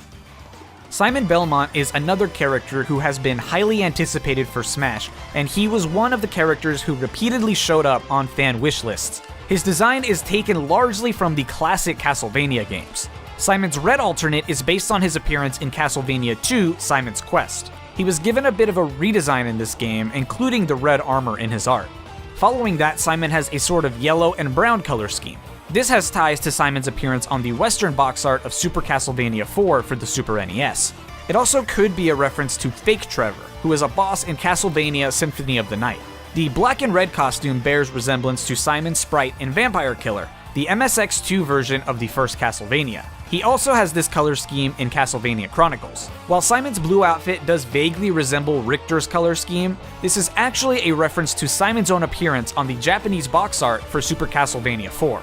The next outfit gives Simon white hair and some purple-themed armor. This is based on Cornell, the main character of Castlevania Legacy of Darkness.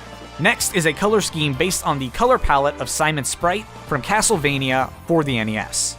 And the final outfit could be a reference to Hector, the protagonist from Castlevania Curse of Darkness. The color scheme is similar, though I accept that this may be a stretch and it could simply be unique for Smash.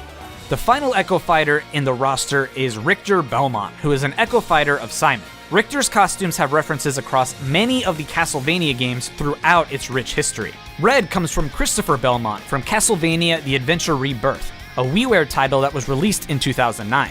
Richter's purple color is based on his own appearance from the cancelled game Castlevania The Bloodletting, which was meant to be released on the 32X add-on for the Sega Genesis. Following that is a green color, which resembles the cursed status effect from Castlevania Rondo of Blood and Castlevania Dracula X, both of which star Richter. Moving on to the yellow color, this is a reference to John Morris from Castlevania Bloodlines. The brighter blue color resembles his design from Symphony of the Night. Black resembles the end credits graphics of Dracula X, which are all in monochrome. And lastly is a white and red alt, which references Leon Belmont from Castlevania Lament of Innocence. Yet another highly anticipated character, King K. Rool finally joined the Smash roster this time around. Smash director Masahiro Sakurai has gone on the record stating that King K. Rool was added specifically because of his overwhelming support found in the Smash Bros. Ballad. First up, King K. Rool has an orange color, which could be a reference to either Recoil, a boss from Donkey Kong Country 3, or Kerosene, a boss in the Game Boy Advance version of Donkey Kong Country 2. This is also a color scheme that King K. Rool has in the multiplayer of Donkey Kong King of Swing. Next up is a kind of bluish color scheme, which comes from Crusha from Donkey Kong Country 1 and Donkey Kong 64. This is again another color that King K. Rool can also have in DK King of Swing. K. Rool then has another color with a pair of references. Yellow comes from both Cutlass and Copter, which are two of the more common Kremling enemies. And now we have my personal favorite, Pink King K. Rool. Several Kremlings have appeared pink across the Donkey Kong series. Skiddas are enemies that appear in Donkey Kong Country 3 and Donkey Kong Land 3. Clumps are one of the earliest enemies that you can encounter in Donkey Kong Country 1, however, the only game which they appear pink in is Donkey Kong 64. Finally, Critters, the most common Kremling, appear pink only in the Game Boy Advance version of Donkey Kong Country 1. But Critters have also appeared in a variety of colors. King K. Rool's black color is an example of this, referencing a possible Critter color in Donkey Kong Country for the Super NES. This color is also the final multiplayer color scheme that K. Rool has in King of Swing. Next up, we have a dark brown color, which could be a possible reference to the color scheme of Captain K. Rool, which is his alter ego in Donkey Kong Country 2. And finally is a white alt, which might be a reference to Baron K. Roolenstein, K. Rool's alter ego from the third Donkey Kong Country game. In a huge fake out for the entire Nintendo community, Isabelle was announced in Smash, followed by an Animal Crossing Switch announcement. Isabelle has skyrocketed in popularity more than pretty much any other Animal Crossing character since her introduction in New Leaf, so adding her to Smash was a no-brainer. Isabelle comes with two alternate appearances in Smash. The first is her default look, which was later renamed to her summer outfit, and the second is her winter outfit. First up is a pink version of her summer outfit, which has the same color scheme as her casual outfit from Animal Crossing Happy Home Designer. Next is a red sweater with a blue skirt, which comes from the design of her twin brother, Digby. The other pink outfit could be based on Pelly's clothing. Pelly is a recurring character in Animal Crossing, working at the post office or the town hall. It may also be a reference to her winter solstice outfit, which has a similar color scheme. Next is a green and brown winter outfit. This could potentially resemble Tom Nook's latest design in Animal Crossing New Leaf. Isabelle's gray design could vaguely be based on her Labor Day outfit. The Animal Crossing series has so many villagers and characters that it could also easily be based on one of them, and I simply wouldn't realize it. So if you have any idea, I would love to hear about it down below. And lastly is a bright blue color. Again, I'm not completely confident that this is a Smash original, as it could be based on any of the villagers, so please let me know if you have any ideas. If not, it could simply just be a Smash original. Incineroar is an insanely unique fighter in Smash, and if you just saw this moveset on a blank fighter, you probably wouldn't even guess it was a Pokemon. Its design in Pokemon was borrowed from professional wrestling, and Smash takes that concept and ups it to 11, making most of his moveset based on real-life wrestling moves. But it doesn't stop there, as all of his colors can be tied to real-life wrestling personalities. Green comes from the color scheme of Mitsuharu Misawa, the second Tiger Mask. Following this is a color that seems to swap parts of Incineroar's red and black from his default appearance. This color is based on one of the masks that the great Muta has worn during his career. Blue is based on Ultimo Dragon, a wrestler who trained in both Japan and Mexico. Ultimo Dragon is credited for popularizing a type of moonsault, which is what Incineroar's final smash is based on. Orange Incineroar could be based on the fourth Tiger Mask. I've also seen people link this to Infernape, who has a similar color scheme as well as matching color hands and feet. Moving on to the purple Incineroar, this can be tied to Rey Mysterio Jr.'s Halloween Havoc 1997 event costume. But of course, this also has an incredible resemblance to Big the Cat, being used even in Big the Cat Spirits fight. Next is the Black Incineroar, which resembles the Black Tiger, who is the rival persona of the Tiger Mask. And lastly is a skin which is based on Shiny Incineroar, though intentionally not entirely accurate as Smash tends to do with Shinies. While this is mostly taken straight from Pokemon, Incineroar Shiny itself from the Pokemon series is a reference to a wrestler, from the color scheme of Jushin Thunder Liger. The design for the Piranha Plant is based on its more modern incarnation, though it's had several different redesigns across the years. The first costume slot is also sitting in a flower pot. While this design for Smash is largely taken from Super Mario 3D World, the earliest appearance of a potted Piranha Plant is actually the Mario Party 3 minigame Storm Chasers. The next color is a green plant with yellow spots and a mostly yellow stem and leaves, based on the very first appearance of the Piranha Plant enemy in Super Mario Bros. Additionally, every even-numbered costume sits in a pipe rather than a flower pot. In this costume's case, it actually furthers the reference to the original Super Mario Bros., where Piranha Plants could only be found coming out of pipes. The third color slot is a yellow Piranha Plant, which is a color multiple variations of plants have had in the Mario game history. Wild Patooey Piranhas in Super Mario World 2 Yoshi's Island have this color after being hit the first time. There's a yellow plant in the Piranha Panic minigame of Mario Superstar Baseball, and the Glad Piranha Plant from Super Princess Peach all have this color scheme. Fourth is the pink plant, which sits in a blue pipe. This pink color is the appearance of the Piranha Creeper, a type of piranha plant that extends and retracts with a huge spiked stem. The earliest appearance of this plant is Super Mario 3D World. The blue pipe is one of the many common pipe colors in the Mario series, found in countless games that feature the plumbers. Next up is a black piranha plant. While black piranha plants have appeared in past games, this specific plant comes from the Inky Piranha Plant, which was first introduced in Super Mario 3D Land. Following that is a gray Piranha Plant, which is a color scheme based on the Bone Piranha Plant, which made their first appearance in New Super Mario Bros. 2. However, those plants are entirely skeletal, while this plant still has some leafy foliage, which makes sense as this is just a palette swap rather than a full-on alternate costume. The yellow pipe that this plant sits in is also another color of pipe found throughout the Mario series. Next is a purple Piranha Plant, which first appeared in the Piranha Panic minigame in Mario Superstar Baseball. Additionally, we've seen a few other purple plants in Mario. The Big Bungee Piranha in Yoshi's Island also has this color scheme, as does the Spiny Piranha Plant in Super Mario Galaxy. Lastly is a blue Piranha Plant, again with a primarily yellow stem and leaves. This is vaguely based on the piranha plants that can be found in the underground segments of Super Mario Bros. While the colors of the sprite don't exactly match up, the sprite is meant to be underground, so the lack of light can explain the strange coloration. Additionally, the stems match with both the sprite from the game as well as the earlier costume on this list, which is also based on Super Mario Bros.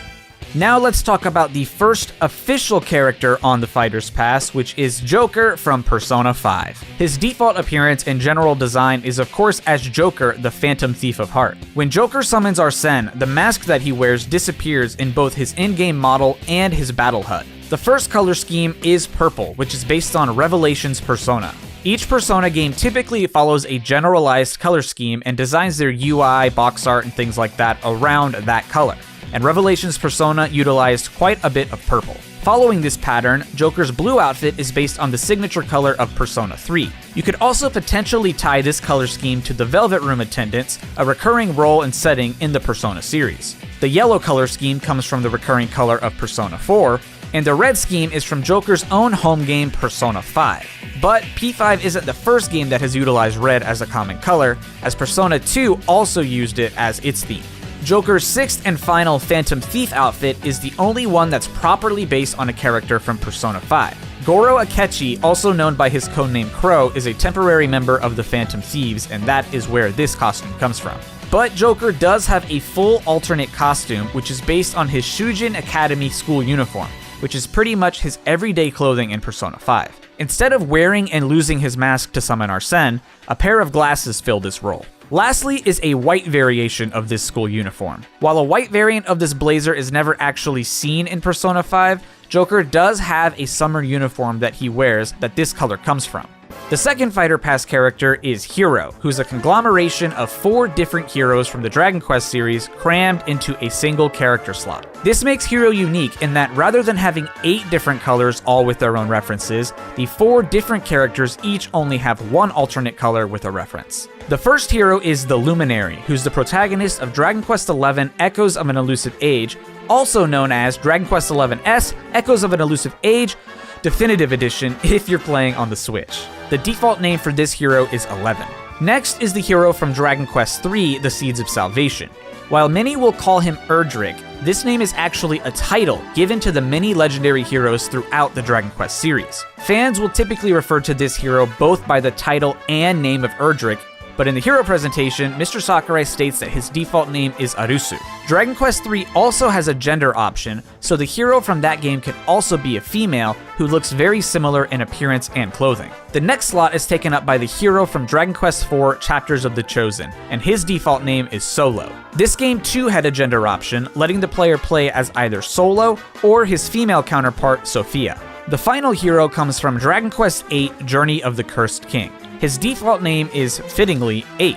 This hero doesn't have a female counterpart, but he does have a cute little mouse buddy named Munchie hanging out in his pocket.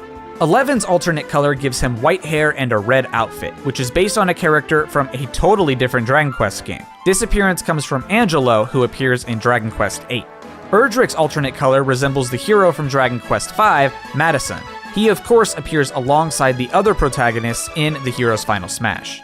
Solo's alternate color likewise is based off of another hero, the hero from the very first Dragon Quest game, Aleph. While Solo's default appearance has him wearing earrings with the slime enemy on them, this costume gives him silver earrings, which is a reference to the metal slime enemy. And lastly is 8's alternate color, which gives him white hair with a blue outfit. This comes from Terry, one of the party members that's recruited in Dragon Quest VI Realms of Revelation. Alright, now it's time for my personal favorite character, both on the Fighter Pass and just in general. The third slot of the Fighter Pass goes to Banjo and Kazooie. Banjo and Kazooie's designs in Smash Ultimate are a modernization of their classic look from the Nintendo 64 days. They look very close to the various promotional art done for Banjo-Kazooie and Tooie, while they obviously looked more polygonal and blocky in-game.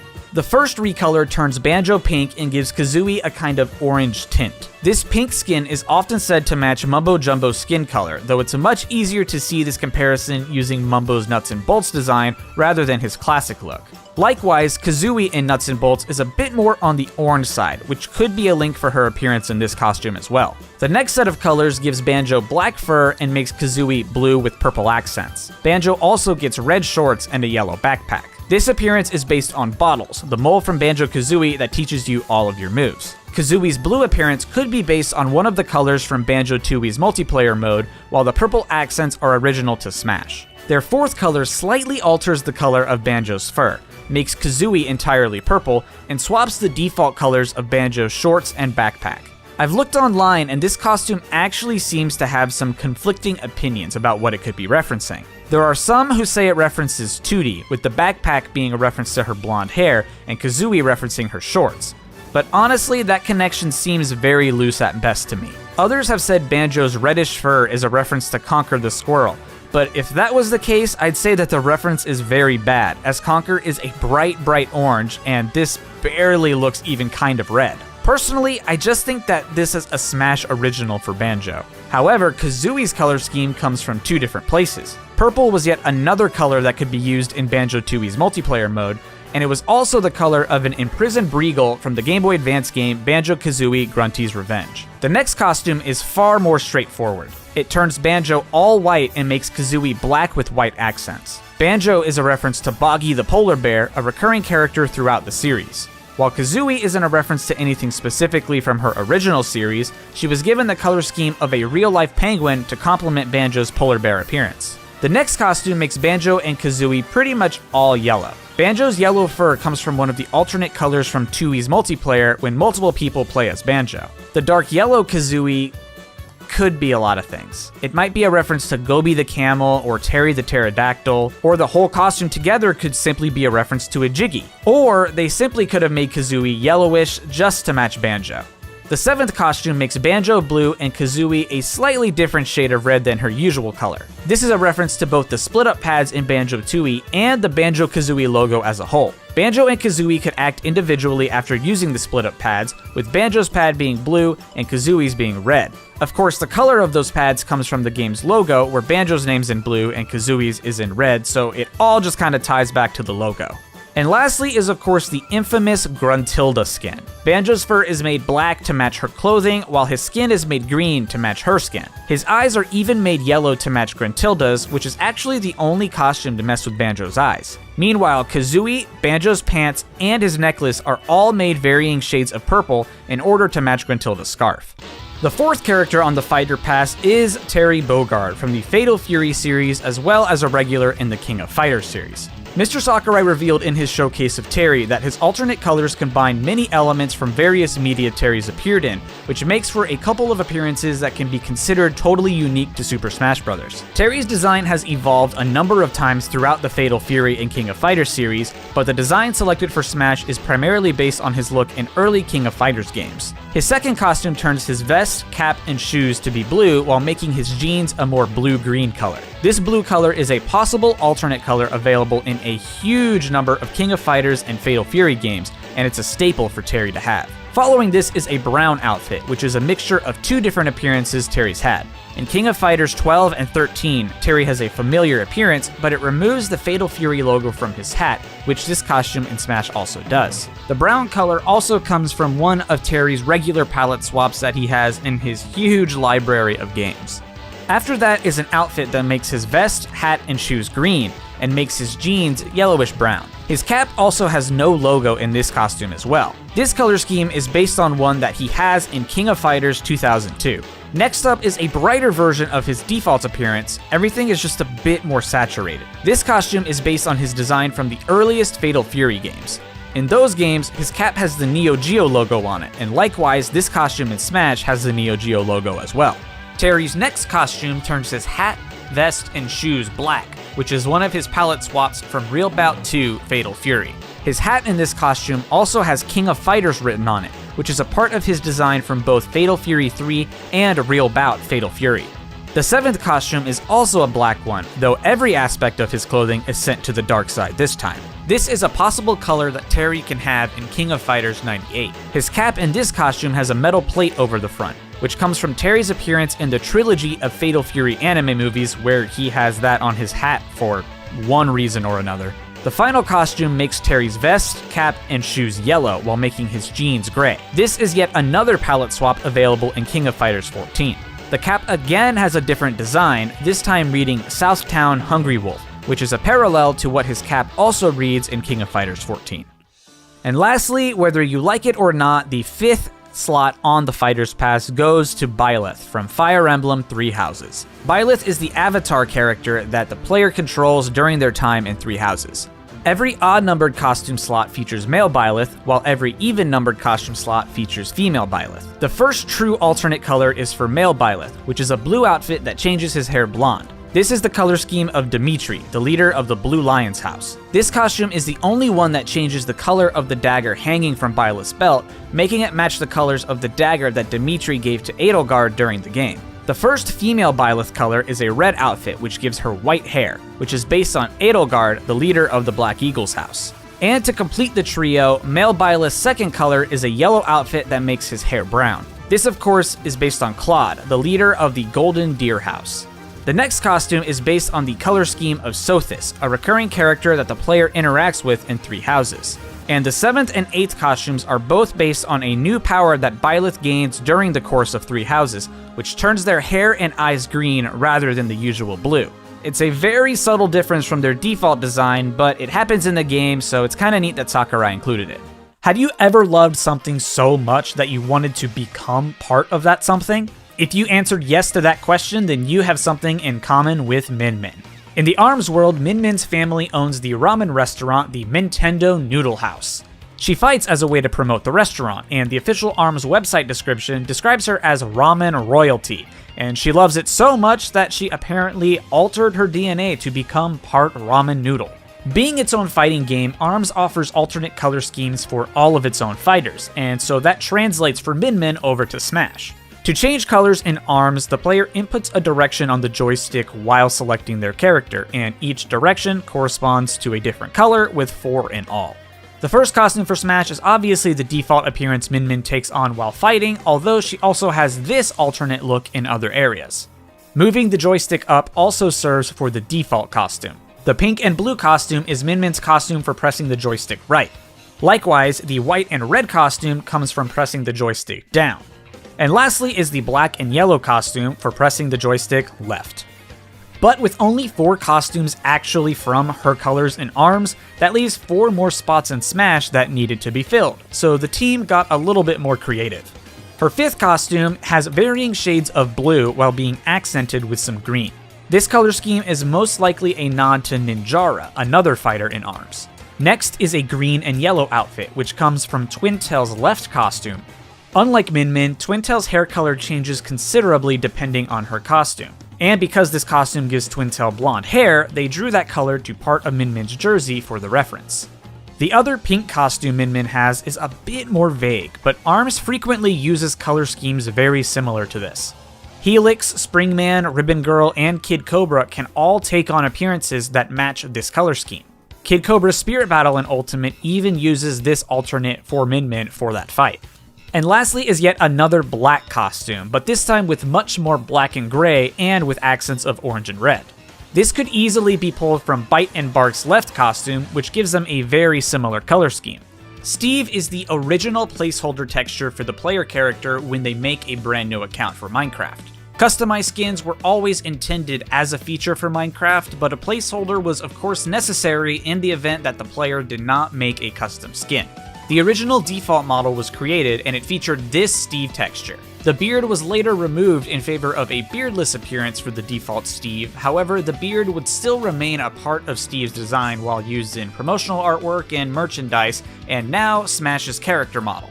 The name Steve was initially meant to be more of a joke filler name, with the creator of Minecraft Notch saying that he would personally refer to Steve as Steve with a question mark, and his first non-Minecraft appearance, Super Meat Boy, actually names him as Mr. Minecraft. But eventually they decided to stick with Steve as the official name for the character.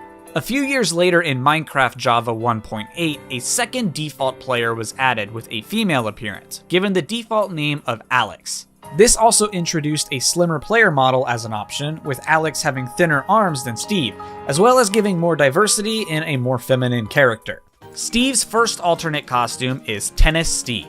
This portrays Steve with blonde hair, a sweatband, and in a typical tennis player outfit. Mojang, the developer of Minecraft, brought Minecraft to the Xbox 360 in what was called Minecraft Legacy Console Edition, which eventually got brought to pretty much every console under the sun. But Xbox 360 was first, and with the game being on console, it was much less customizable due to being a more locked down version of the game, especially when compared to the PC version. As a result, they came up with a selection of skins that the player can choose in lieu of being able to upload their own custom skin, and then they later on sold skins as microtransactions. Tennis Steve was the first alternate skin for Steve in Legacy Console Edition, and it simply meant to put him in a tennis outfit. And likewise, Alex also had a bunch of default skins in the console edition. Her first alternate skin in Smash was made to complement Steve's, so this skin is of course Tennis Alex. This is a far more drastic change than Tennis Steve, of course, because it changes her skin tone and hair color considerably, and also gives her a short haircut rather than having the ponytail. Steve's second skin also comes from the default skin pack. This is Scottish Steve, who is seen with red hair and wearing a plaid kilt, which is a traditional outfit that might be worn in Scotland. While Ireland is typically known to have many red-haired people, Edinburgh in Scotland is actually considered the redhead capital of the world, so Steve having red hair makes sense. And following the nationality trend, Alex's second costume is Swedish Alex. This gives her blonde hair, which is typical of those who live in Sweden, and it also gives her the Swedish national folk costume, which is also known as... Yeah, I have no intention of attempting to pronounce this word correctly, but this is what it's called. This dress was designed in 1903 as a way to help promote national pride in Sweden, with the colors being taken directly from the Swedish flag. This was likely included in Minecraft in the first place as a reference to Minecraft's creator and Mojang's founder, Notch, who is Swedish. The last two skins are enemies that the player can encounter in Minecraft. The first is a zombie, who is one of the most common mobs in Minecraft. You'll notice that these zombies, aside from their green skin, are dressed exactly like default Steve. It's been theorized that these zombies were once other players who died and then became zombies while playing Minecraft. Regardless, you beat the hell out of a ton of zombies when playing this game. The zombie is also available as a player skin in Legacy Console Edition's first ever skin pack, alongside a myriad of other skins including other Minecraft mobs, Halo, Gears of War, Fable, and my personal favorite, Banjo-Kazooie, as well as many others. And the final costume is the Endermen. Endermen are mobs that can teleport around the world and will attack the player if provoked or if the player looks them directly in the eyes. Notch has stated publicly that the Enderman is a reference to the Slender Man, having a similar design and name. Endermen can spawn in all 3 dimensions in Minecraft, though their home dimension of the End contains far more Endermen than the other 2. In Minecraft, Endermen are much taller than the player character, though this of course was changed in Smash to keep the character consistent with the other costumes. The Enderman was a skin that was available in Legacy Console Edition's second skin pack, however it kept the same proportions as the base Steve model. In Smash, the costume has much skinnier arms and legs to better match the Enderman despite the difference in height. Sephiroth's design largely stays the same for the majority of his appearances. Being one of Square Enix's most popular characters, there is a ton of source material to look at, and his design is very consistent across all of those different sources, and this extends into his appearance in Smash. But there's one thing that majorly changed about Sephiroth's design during the years. His famous wing was actually not originally a part of his design in the original Final Fantasy VII. It didn't make an appearance until the film Final Fantasy VII Advent Children and the Dissidia Final Fantasy game series. It was given to Sephiroth as a reference to one of the forms that he takes on in the original Final Fantasy VII. Since then, however, the wing has become a staple of his design, even making its way into guest appearances like Kingdom Hearts and in the Final Fantasy VII Remake. Now for Sephiroth's alternate colors, they've really just got Cloud Syndrome. Huge portions of the character, like his wing and his hair, stay the same across every alt. And the colors for each alt look like they've been smeared entirely in dirt first. And in all likelihood, most of these probably aren't based on anything. I know it's weird for me to say, especially in this series, but these basically just hit the main alternate colors and then they seem to call it a day. But for the sake of the series, we're still going to find some similarities to tie each of these costumes to. Alright, so first up is a muted purple color scheme. This is found several times through Final Fantasy VII, notably in the soldier enemies. First-class soldiers in the original Final Fantasy VII wore purple, and second-class soldiers in Crisis Core Final Fantasy VII had a similar color scheme. The color is just substantially less vibrant on Sephiroth. Like I said, it looks like he rolled around in some dirt. Following that is a green color scheme. Now this could potentially be a reference to the Midgar Zolom, a species of serpent found leading up to the Mithril Mine. It could also be a reference to Emerald Weapon, an optional super boss who debuted in Final Fantasy VII, and who has the highest HP of any enemy in the game at a staggering 1 million. The red outfit for Sephiroth could reference Genesis Rhapsodos, the primary antagonist of Crisis Core Final Fantasy VII. Genesis is a soldier created under the Genova Project, a set of experiments performed by the Shinra Electric Power Company.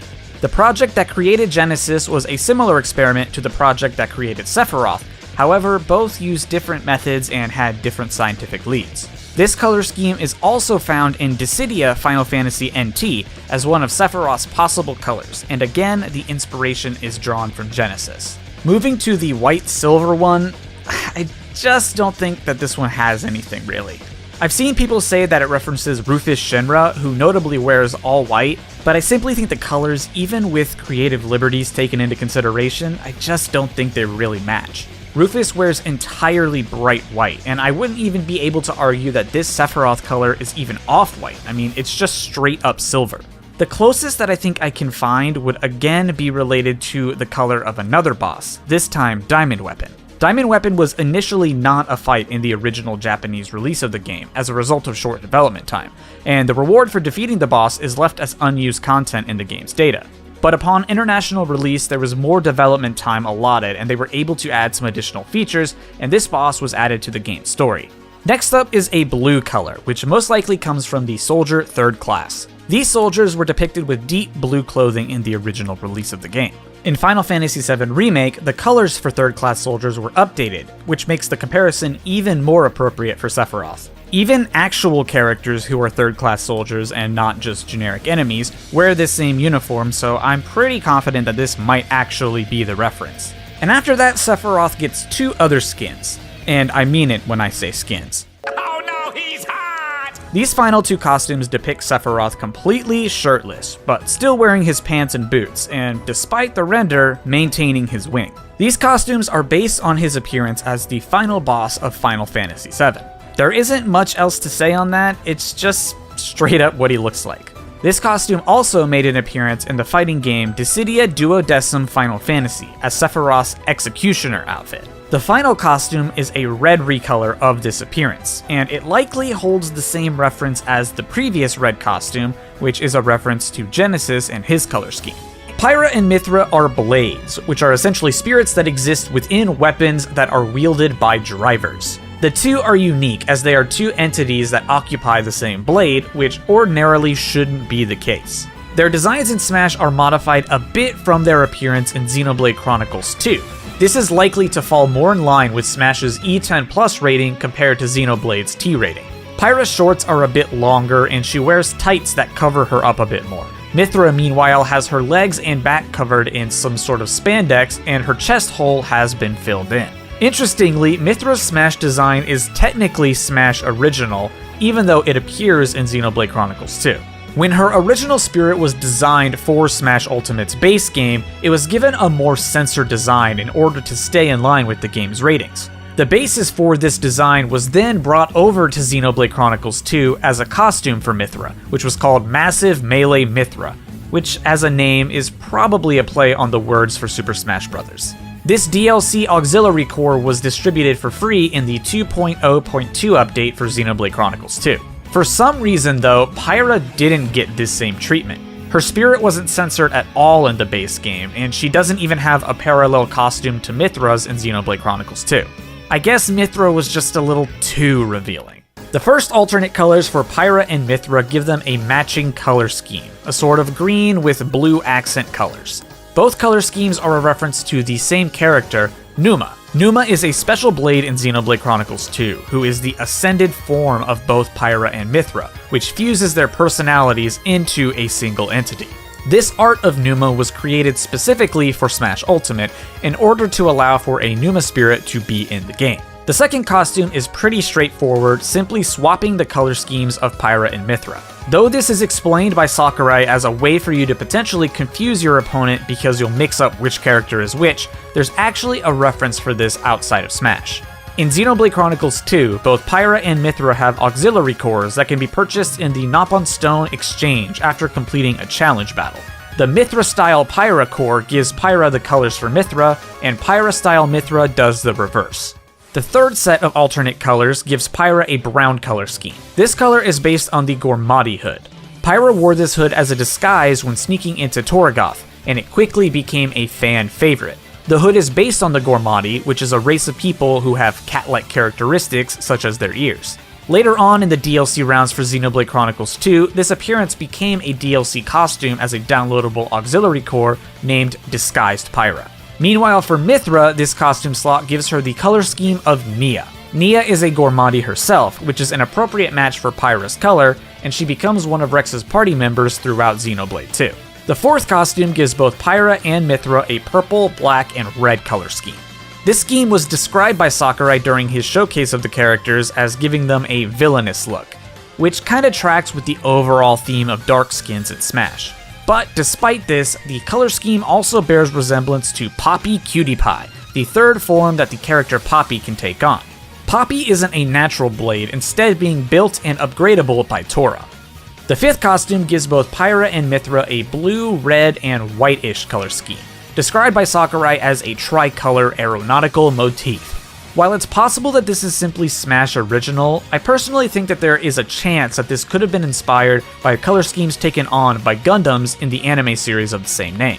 Many have this similar color scheme, and we've seen in the past that Sakurai has not been against referencing Gundam in other color schemes. That's just my personal take on it, since all we have to go on is the aeronautical motif. The next costume is based on the default appearances for Pyra and Mithra, but with more saturated and brighter colors, or as Sakurai described them, colors that pop. and there's not much more to it than that. The final costume of the set makes Pyra gold and Mithra either platinum or silver. There's no real reference here outside of gold and silver or gold and platinum often being paired up together. Kazuya's default appearance is based on the modern incarnations of the classic appearance that he's had since Tekken 1.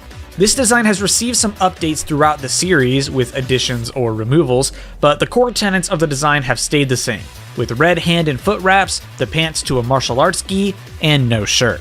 His alternate appearance has him wear a full suit along with a trench coat. While Kazuya is no stranger to wearing formal clothing, this specific outfit is based on his appearance in Tekken 7, the series' most recent title, and specifically from certain points of the story mode of that game. So it's kinda cool that Kazuya's 2 appearances are based on his oldest and most recent looks. The first alternate color turns Kazuya's pants a dark red color, and it also darkens the foot and hand wraps that he wears. This color is taken directly from Kazuya's appearance in Tekken 5 Dark Resurrection.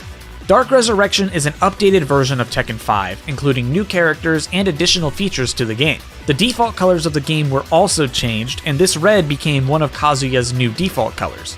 The next color turns Kazuya's suit white, with portions being purple and red. This also comes to us from Tekken 5 Dark Resurrection, where he wears some formal wear that is the same color scheme, though obviously the actual clothing that's in Smash is a bit different. Next up, we have a costume which turns Kazuya's martial arts pants blue, but keeps the hand and foot wraps the same. The outline of the flame on his pants is also made silver, and the belt is made a bit darker.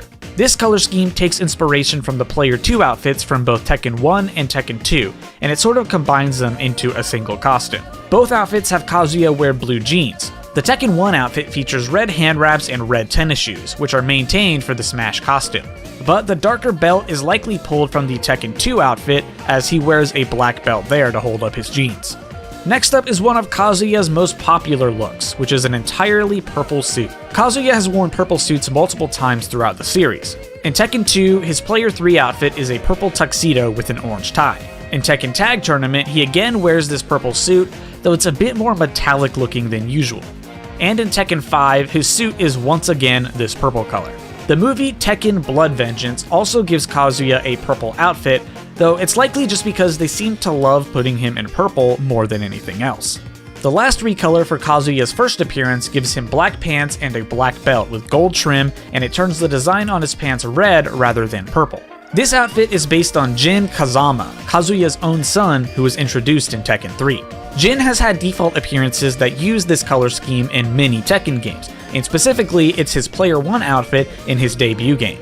And finally, the gold suit, which makes him oh so shiny. Sakurai said that this costume bears resemblance to the golden decorations from the original Tekken game, and I'm gonna be honest, I don't entirely know what that means. So if you want to drop a comment letting me know, that would be awesome, because I just couldn't find what that referenced. More recently, Tekken 7's customization has golden metallic costumes available as an option, so this costume comes from that as well. Sora's first costume comes from his appearance in the first Kingdom Hearts game for PlayStation 2. During the planning stages for Kingdom Hearts, both Donald Duck and Mickey Mouse were wanted for the protagonist, but the game's director, Tetsuya Nomura, wanted an original character instead. But in order to keep this character in line with the Disney spirit, Sora was eventually designed with concepts that match Mickey Mouse: white gloves, red shorts, and giant yellow shoes. The initial concept for Sora gave him lion-like attributes, such as ears and a tail, but these were found to be too similar to another pre-existing Final Fantasy character, which led to a redesign to the Sora that we know today. On a similar topic, the Keyblade actually never started as a Keyblade. During early meetings for the game, the weapon Sora was wielding was a chainsaw rather than anything vaguely similar to a key, but the Disney executives pretty much unanimously shot that down, so Nomura turned to a Keyblade design because keys and locks were already a big part of the story. Next, let's move on to his second costume, which is based on his appearance in Kingdom Hearts 2. At the start of Kingdom Hearts 2, Sora has canonically been asleep for nearly a year in a memory pod so that his memories can be properly restored. Yeah, I'm not gonna explain more than that. The Kingdom Hearts is a mess. Anyway, after a year passes, Sora has gotten taller since he's still a growing boy, so his Kingdom Hearts 1 outfit no longer fits him well. So just before finally setting out on his journey, Flora, Fauna, and Merryweather give him a new set of clothes, which is what this Smash outfit is based off of. These clothes also grant Sora the ability to use dry forms throughout Kingdom Hearts 2, which we'll talk about in a minute. Moving on to Sora's third outfit, this is based on his clothing that he wears in Kingdom Hearts 3D Dream Drop Distance. Some of the worlds are sleeping, and Sora and Riku are tasked with delving into these worlds in order to restore them to the World of Light.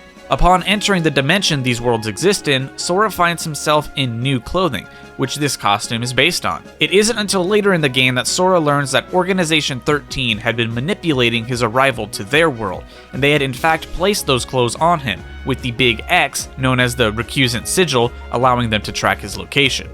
Then we have the fourth outfit, which is the last of Sora's official primary appearances throughout the Kingdom Hearts series. This outfit is based on Sora's appearance in Kingdom Hearts 3, the latest in the series and the final entry in the Dark Seeker saga. These clothes are given to Sora by Master Yen Sid and the Good Fairies as a means to shield him from darkness. Mickey, Riku, Kairi, and Lee are all given similar clothing as well. The clothing also changes color schemes when Sora activates various forms, not to mention it just looks mondo cool. Sora's fifth outfit is based on his appearance in the Timeless River world in Kingdom Hearts 2. This is a world in the past, entered through a door in the Hall of Cornerstone at Disney Castle. This world is based on the black and white origins of Mickey Mouse, with the first Mickey cartoon, Steamboat Willie, playing a role in the world itself. All of the main Disney characters that appear in this world use their classic incarnations, and to match this, Sora is given a similar black and white appearance to match. The unique facial expressions call back to the work of Osamu Tezuka, a Japanese manga artist who was largely inspired by Disney films as a child. But these facial expressions aren't original to Smash, as the original world utilized similar facial expressions in Kingdom Hearts 2. The alternate costume for Sora's Kingdom Hearts 2 costume is based on the Valor form. In Kingdom Hearts 2, Sora's clothes grant him the ability to utilize dry forms, and from the jump, Sora is able to activate the Valor form. This form allows Sora to dual-wield a second Keyblade, and his clothing becomes the bright red that the Smash costume uses. When this form is activated, Sora fuses with Goofy, leaving only Sora and Donald on the battlefield. The next costume is based on the Wisdom form, another of Sora's dry forms available in Kingdom Hearts 2. Sora gains the Wisdom form when he clears the Timeless River world for the first time. He fuses with Donald, leaving only Sora and Goofy on the battlefield. This form enhances Sora's ability to use magic, making it more powerful and cost less to use, and of course notably turning his clothing blue. This costume in Smash is based on the Dream Drop Distance costume slot, making it technically the least accurate recolor of the bunch, as its game of origin is not 3D, but Kingdom Hearts 2. Sora's final costume is the Ultimate form from Kingdom Hearts 3. Not to be confused with Kingdom Hearts 2's final form, the Ultimate form is the form change ability of the Ultima weapon in Kingdom Hearts 3, making it quite literally one of the ultimate forms Sora can take on. When using this form, Sora becomes surrounded by a ring of multicolored swords which deal massive damage. But man, zebra stripes? Really? The Animal Crossing series has two Mii Fighter costumes, one for Isabelle and one for KK Slider, both for the Mii Gunner. Both of these are returning costumes from Smash 4 where they were DLC. From the ARMS franchise, Springman and Ribbon Girl both appear as costumes, of course for Mii Brawler. These were added because the development timeline for Smash Ultimate didn't line up well with ARMS, which is why there isn't an ARMS fighter represented in the roster. So to compromise, these Mii Fighter outfits were made, as well as Springman becoming an assist trophy. Vince appears as both an assist trophy and as a costume for the Mii Sword Fighter. Vincent comes from the Art Academy series and is based on Vincent van Gogh. Chibi Robo appears as a Mii Gunner skin, which is new to Smash Ultimate. In the past, Chibi Robo has only really been represented by trophies. Ray Mark III represents the custom Robo franchise as a Gunner outfit. Ray Mark III previously appeared as an assist trophy in Brawl, but was cut from 3DS and Wii U only to return as an outfit in Ultimate. Next up are two skins which come from the Donkey Kong series. One is brand new, which is headwear based on Dixie Kong's hat and hair. The other is a returning outfit, a full King K. Rool costume which was offered as DLC in the previous Smash title. The Earthbound series has two outfits. The first is a full costume for the Flying Man, which goes on Mii Brawler, and the second is a simple hat for all Miis, which is Mr. Saturn. There are 9 sets of headwear which all come from the Find Me series. The Devil Horns, Floral Hat, Lacy Headband, Magic Hat, Pirate Hat, Prince's Crown, Princess's Crown, Regal Crown, and top hat. These were all obtainable in Find Me, but were also wearable in Street Pass Mii Plaza. The Fire Emblem series has 2 reps. The Black Knight and Chrom are both available as costumes for the Mii Sword Fighter. These are both also returning from Smash for 3DS and Wii U, despite Chrom also being a playable fighter. Next is a quick and easy Captain Falcon outfit for the Mii Brawler. Rest in peace, Isaac fans. Aside from the assist trophy, Isaac is but a mere sword fighter skin. Jam with the Band has a Mii outfit in Smash in the form of headwear based on Barbara the Bat. This is for all Miis and is also returning from Wii U and 3DS. Barbara the Bat was an assist trophy in Brawl, but was since cut in Smash 4 and did not return in Ultimate. Repping Kid Icarus is Viridi, the goddess of nature. This outfit is returning from the previous Smash title and was one of the DLC Mii Fighter costumes. The Kirby series has 2 hats, a new one which is based on Marks, and another for Meta Knight. The Marks hat was likely added because of Marks being a boss in single-player modes in Smash Ultimate. The Mario series has, of course, quite a few options to choose from, being Nintendo's flagship franchise. These hats are all based on various Mario characters, enemies, or items. The returning hats are the 1-Up Mushroom, the Chain Chomp, the Daisy Crown, Luigi's Cap, Mario's Cap, Peach's Crown, the Shy Guy Mask, Spiny Hat, Super Mushroom Hat, Toad Hat, and Waluigi's Cap. There are also new additions in Smash Ultimate. The first being Cappy's hat based on, of course, Cappy from Super Mario Odyssey, and the second being a full costume for Builder Mario, which is of course Mario's appearance from Super Mario Maker. Wario also has his own hat, and there is a full costume based on Woolly Yoshi from Yoshi's Woolly World. While these are also Mario characters, Smash separates them into their own separate home series. The Metroid series has one outfit, which is a full Samus outfit for the Mii Gunner. The Arcade Bunny hat is, naturally, from the Arcade Bunny. This is the mascot of the Nintendo Badge Arcade, which was an application for the 3DS which allows the player to play a claw game to decorate their home menus. The Arcade Bunny is also a part of the new assist trophy in Smash Ultimate. Next up is the Toy-Con visor and outfit. These are of course from Nintendo Labo. The Toy-Con visor is one of the Toy-Cons that can actually be made during Labo play. Next up is the Lip outfit, which is based on Flower Fairy Lip, the main character of Panel de Pon, a 1995 puzzle game released only in Japan. The lipstick item, as well as one of Kirby's stone transformations, are also based on her game. Saki Amamiya was previously an assist trophy who appeared in both Brawl and Smash 4, however he does not return in Ultimate. Instead, he appears as a spirit and a Mii Fighter costume. Saki comes from the Sin and Punishment series, specifically the first title, Sin and Punishment: Successor of the Earth. At initial release, this was a Japan-exclusive title for the Nintendo 64.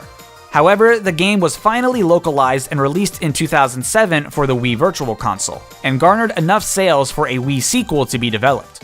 Next up, we have the whole host of Splatoon-based costumes. First up, we have a green Inkling Squid hat, and of course this is based on the Inkling Squid form. Then we have the Inkling Wig and Inkling Outfit. These are unique in that they are a single entry, but take 2 forms depending on the gender of the Mii. A female Inkling will take on the default girl's look, while a male Inkling will of course take on the default boy's appearance. These first 3 Splatoon outfits are returning from Smash 4. But new to Ultimate is the Splatoon 2 hat and outfit. These are just like the Splatoon 1 gear, and they will change to the default male or female appearance depending on the gender of the Mii. These are based on the look of the default Inklings that are used in Splatoon 2. Next up is a Star Fox Mii Gunner outfit from, Star Fox. Following that is a Takamaru outfit, who is the protagonist of the mysterious Murasame Castle, which was a Japan exclusive for the Famicom. While the game was actually remade and part of Samurai Warriors 3 for the Wii, the original game wasn't available to a worldwide audience until 28 years later on the 3DS Virtual Console. Takamaru was actually considered to be a playable character in Super Smash Bros. Melee, but he obviously missed the cut and has since only been an assist trophy in Smash 4 and Ultimate. The girl next door who lives in the haunted mansion, Ashley, also has a Mii Fighter outfit. She's a recurring character in WarioWare and has her own song in both English and Japanese featured on the WarioWare and Gamer stages. The Xenoblade series features 3 Mii Fighter costumes, 1 returning and 2 brand new. The returning one is Dunban, who is one of Shulk's party members from Xenoblade Chronicles. He's featured in Shulk's Final Smash and is the inspiration for one of Shulk's recolors. The first new outfit is Nia, who is one of the main characters in Xenoblade Chronicles 2. She has a full outfit and also appears as a spirit battle. The second outfit is of course Rex, the protagonist from Xenoblade Chronicles 2. This Mii outfit is offered as a free bonus download to those players who purchase the Fighter Pass, and it can't be obtained currently through normal play. The Zelda series has quite a few outfits, some returning and some brand new. First up is the Champion's wig and outfit, which are of course based on the appearance of Link in The Legend of Zelda Breath of the Wild. Following that is the returning Link outfit, which is based on his usual design since the very first Zelda game. Majora's Mask is also a returning piece of headgear from the N64 Zelda game or the 3DS remake of the exact same name. But new to Smash Ultimate is the Skull Kid outfit, which when combined with Majora's Mask, becomes the full reference to Skull Kid, who was the antagonist of Majora's Mask. Skull Kid was an assist trophy in Smash 4, and many players were saddened when he was confirmed returning as an assist in Ultimate. Two more returning are the Princess Zelda wig and the Sheik mask, and of course they are based on the fighters. Interestingly, while the design of the Zelda wig is pretty much the same as the Twilight Princess design in Smash 4, the hair has been made blonde to match the new design of Zelda in Ultimate. And finally, we have a dual set of Yiga Clansman outfits, which is one entry but will change its appearance slightly based on whether or not the Mii is male or female. The Yiga are a group of Sheikah outcasts who began to hate the Kingdom of Hyrule and turned assassins, instead pledging their loyalty to Calamity Ganon.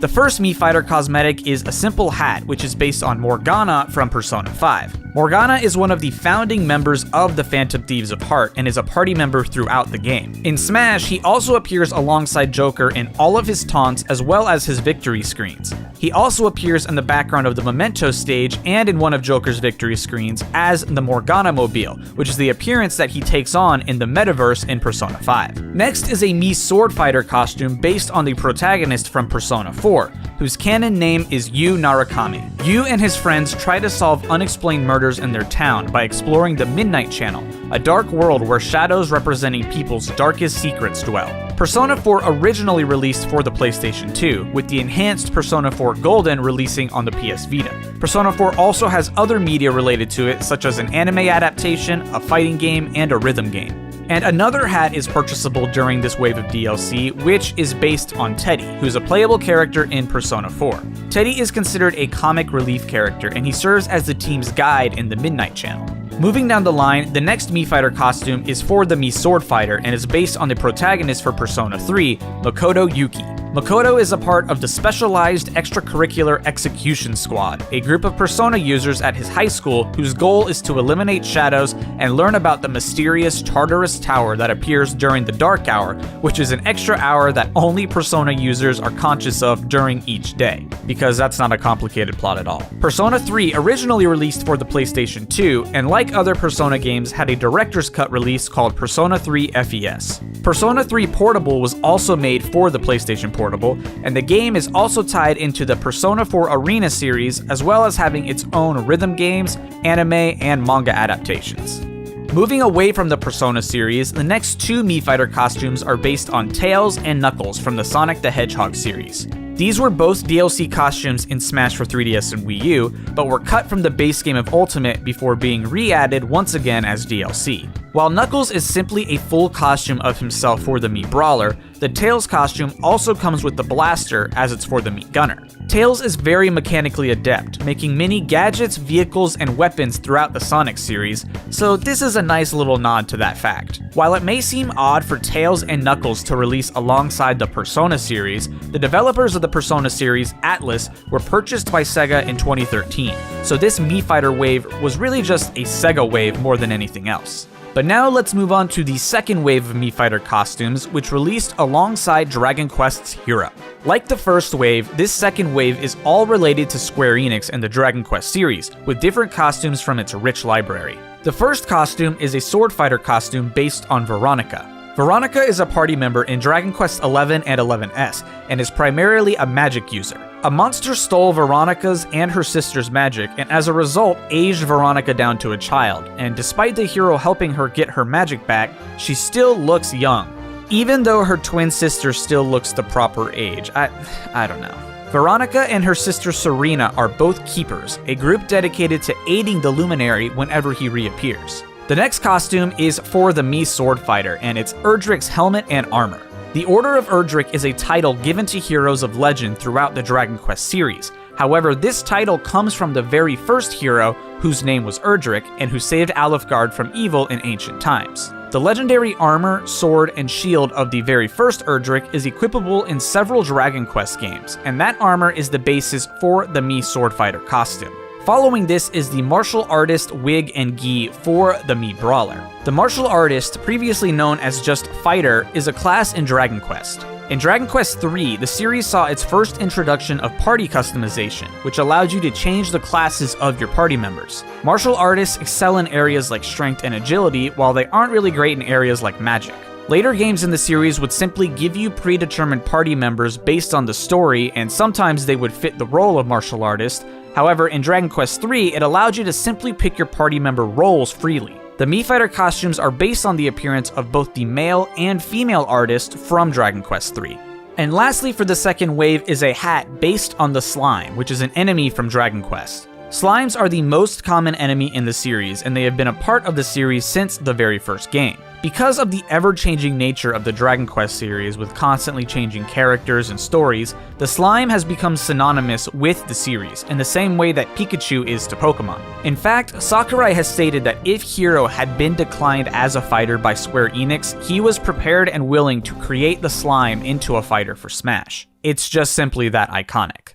The third wave of costumes didn't really have a theme with it, but it's perhaps the most iconic of all the Mii costume drops. First off is a Mii Sword Fighter costume based on Goemon. Goemon is the main character of the Goemon series, created by Konami in 1986. Goemon is loosely based on Ishikawa Goemon, a noble thief in Japanese folklore, and the game takes place in a cartoony version of feudal Japan. While the series' release internationally is very limited, it found great success in Japan, with over 20 games being released across the last 20 years. The series has an inconsistent title, with different names in both Japan and internationally. This is reflected in the costume's reveal, as 3 different logos and 3 different titles are used depending on which region's presentation you're watching. The next 2 costumes come from the Mega Man series, first beginning with a Proto Man costume for the Mii Gunner. This is another returning Mii costume, as the Proto Man costume was also available as DLC in Smash for 3DS and Wii U. Proto Man comes from the classic Mega Man series and was a prototype robot built by Dr. Light just before Mega Man enrolled. When Proto Man needed a repair, he was worried that Dr. Light would take away his independence, and he ran away. Dr. Wily found and repaired Proto Man, and Proto Man swore his allegiance to Wily before realizing his true nature. Proto Man also makes an appearance in Mega Man's final Smash, Mega Legends.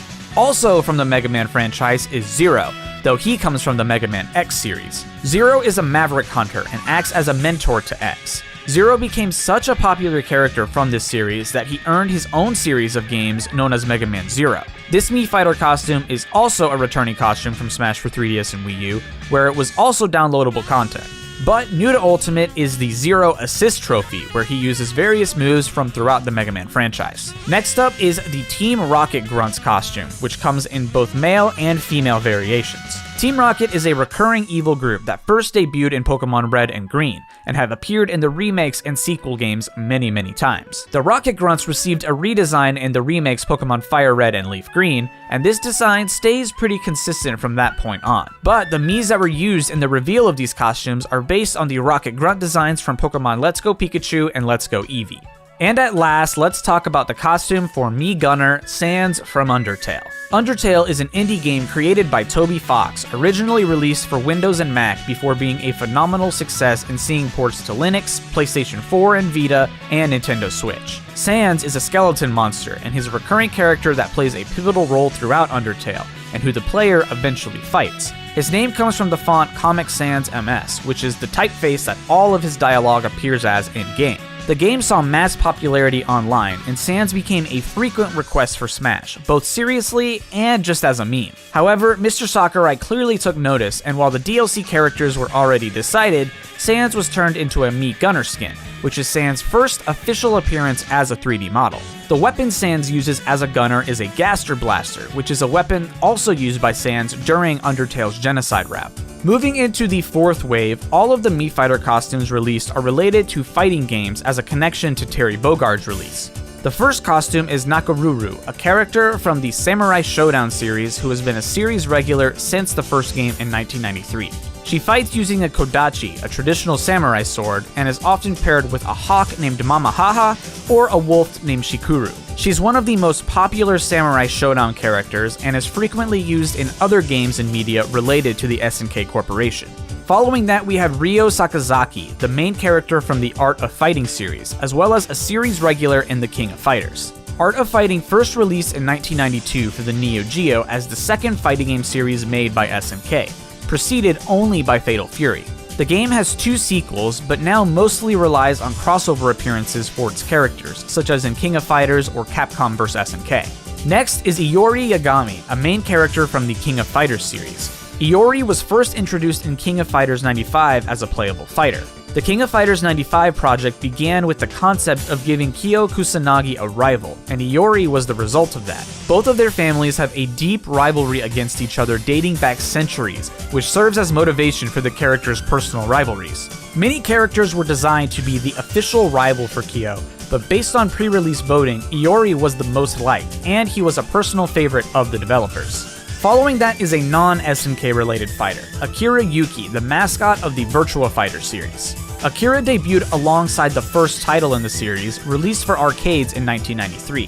Virtua Fighter was the first arcade fighting game to fully feature 3D graphics, with every other game being sprite-based up to this point. Due to limited hardware, the game has a very blocky art style, and the Mii Fighter costume as well as the assist trophy for Akira use this as inspiration, giving him the same blocky design despite him having a much more detailed design today. Akira is another example of a returning Mii costume, as he was DLC for Smash for 3DS and Wii U as well. Along with Akira comes Jackie Bryant, another recurring main character from Virtua Fighter. Jackie also appeared in the original Virtua Fighter from 1993, and he's been in every Virtua Fighter game since. Like Akira, Jackie had a very basic design in the first Virtua Fighter, but has become more detailed and fleshed out with each iteration.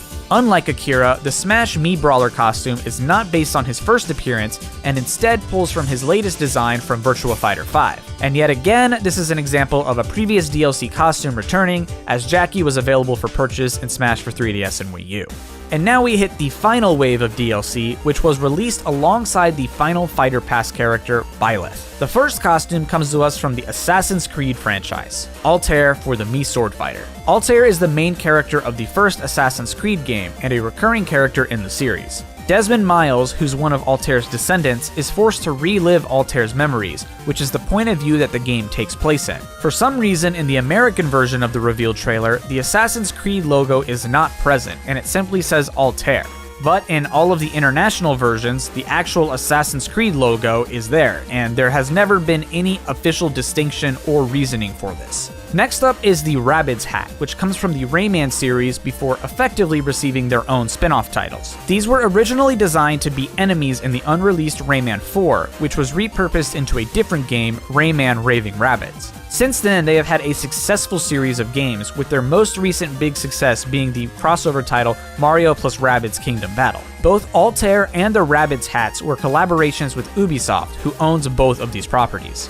Next is a Mii Gunner costume based on X from the Mega Man X series. Mega Man X was the first spin-off series to the classic Mega Man titles, taking place in the future with the successor of the original Mega Man X, or simply X. The game was designed to have more fluid controls and a departure from the classic graphics. X was also created by Dr. Light, but wasn't uncovered until 100 years later. X also appears in Mega Man's final smash, Mega Legends. And yet another Mega Man costume, this time we have Mega Man.exe, also for the Mii Gunner. Mega Man.exe is the protagonist of the Mega Man Battle Network series. This series takes place in an alternate reality after the classic Mega Man series, where networking was the main focus rather than robotics. Mega Man.exe is a net navi, an AI used to navigate other devices and partake in net battles. Just like X, Mega Man.exe is also present in Mega Man's final smash. Both X and EXE were also costumes released for Smash for 3DS and Wii U, so Ultimate is not their first debut.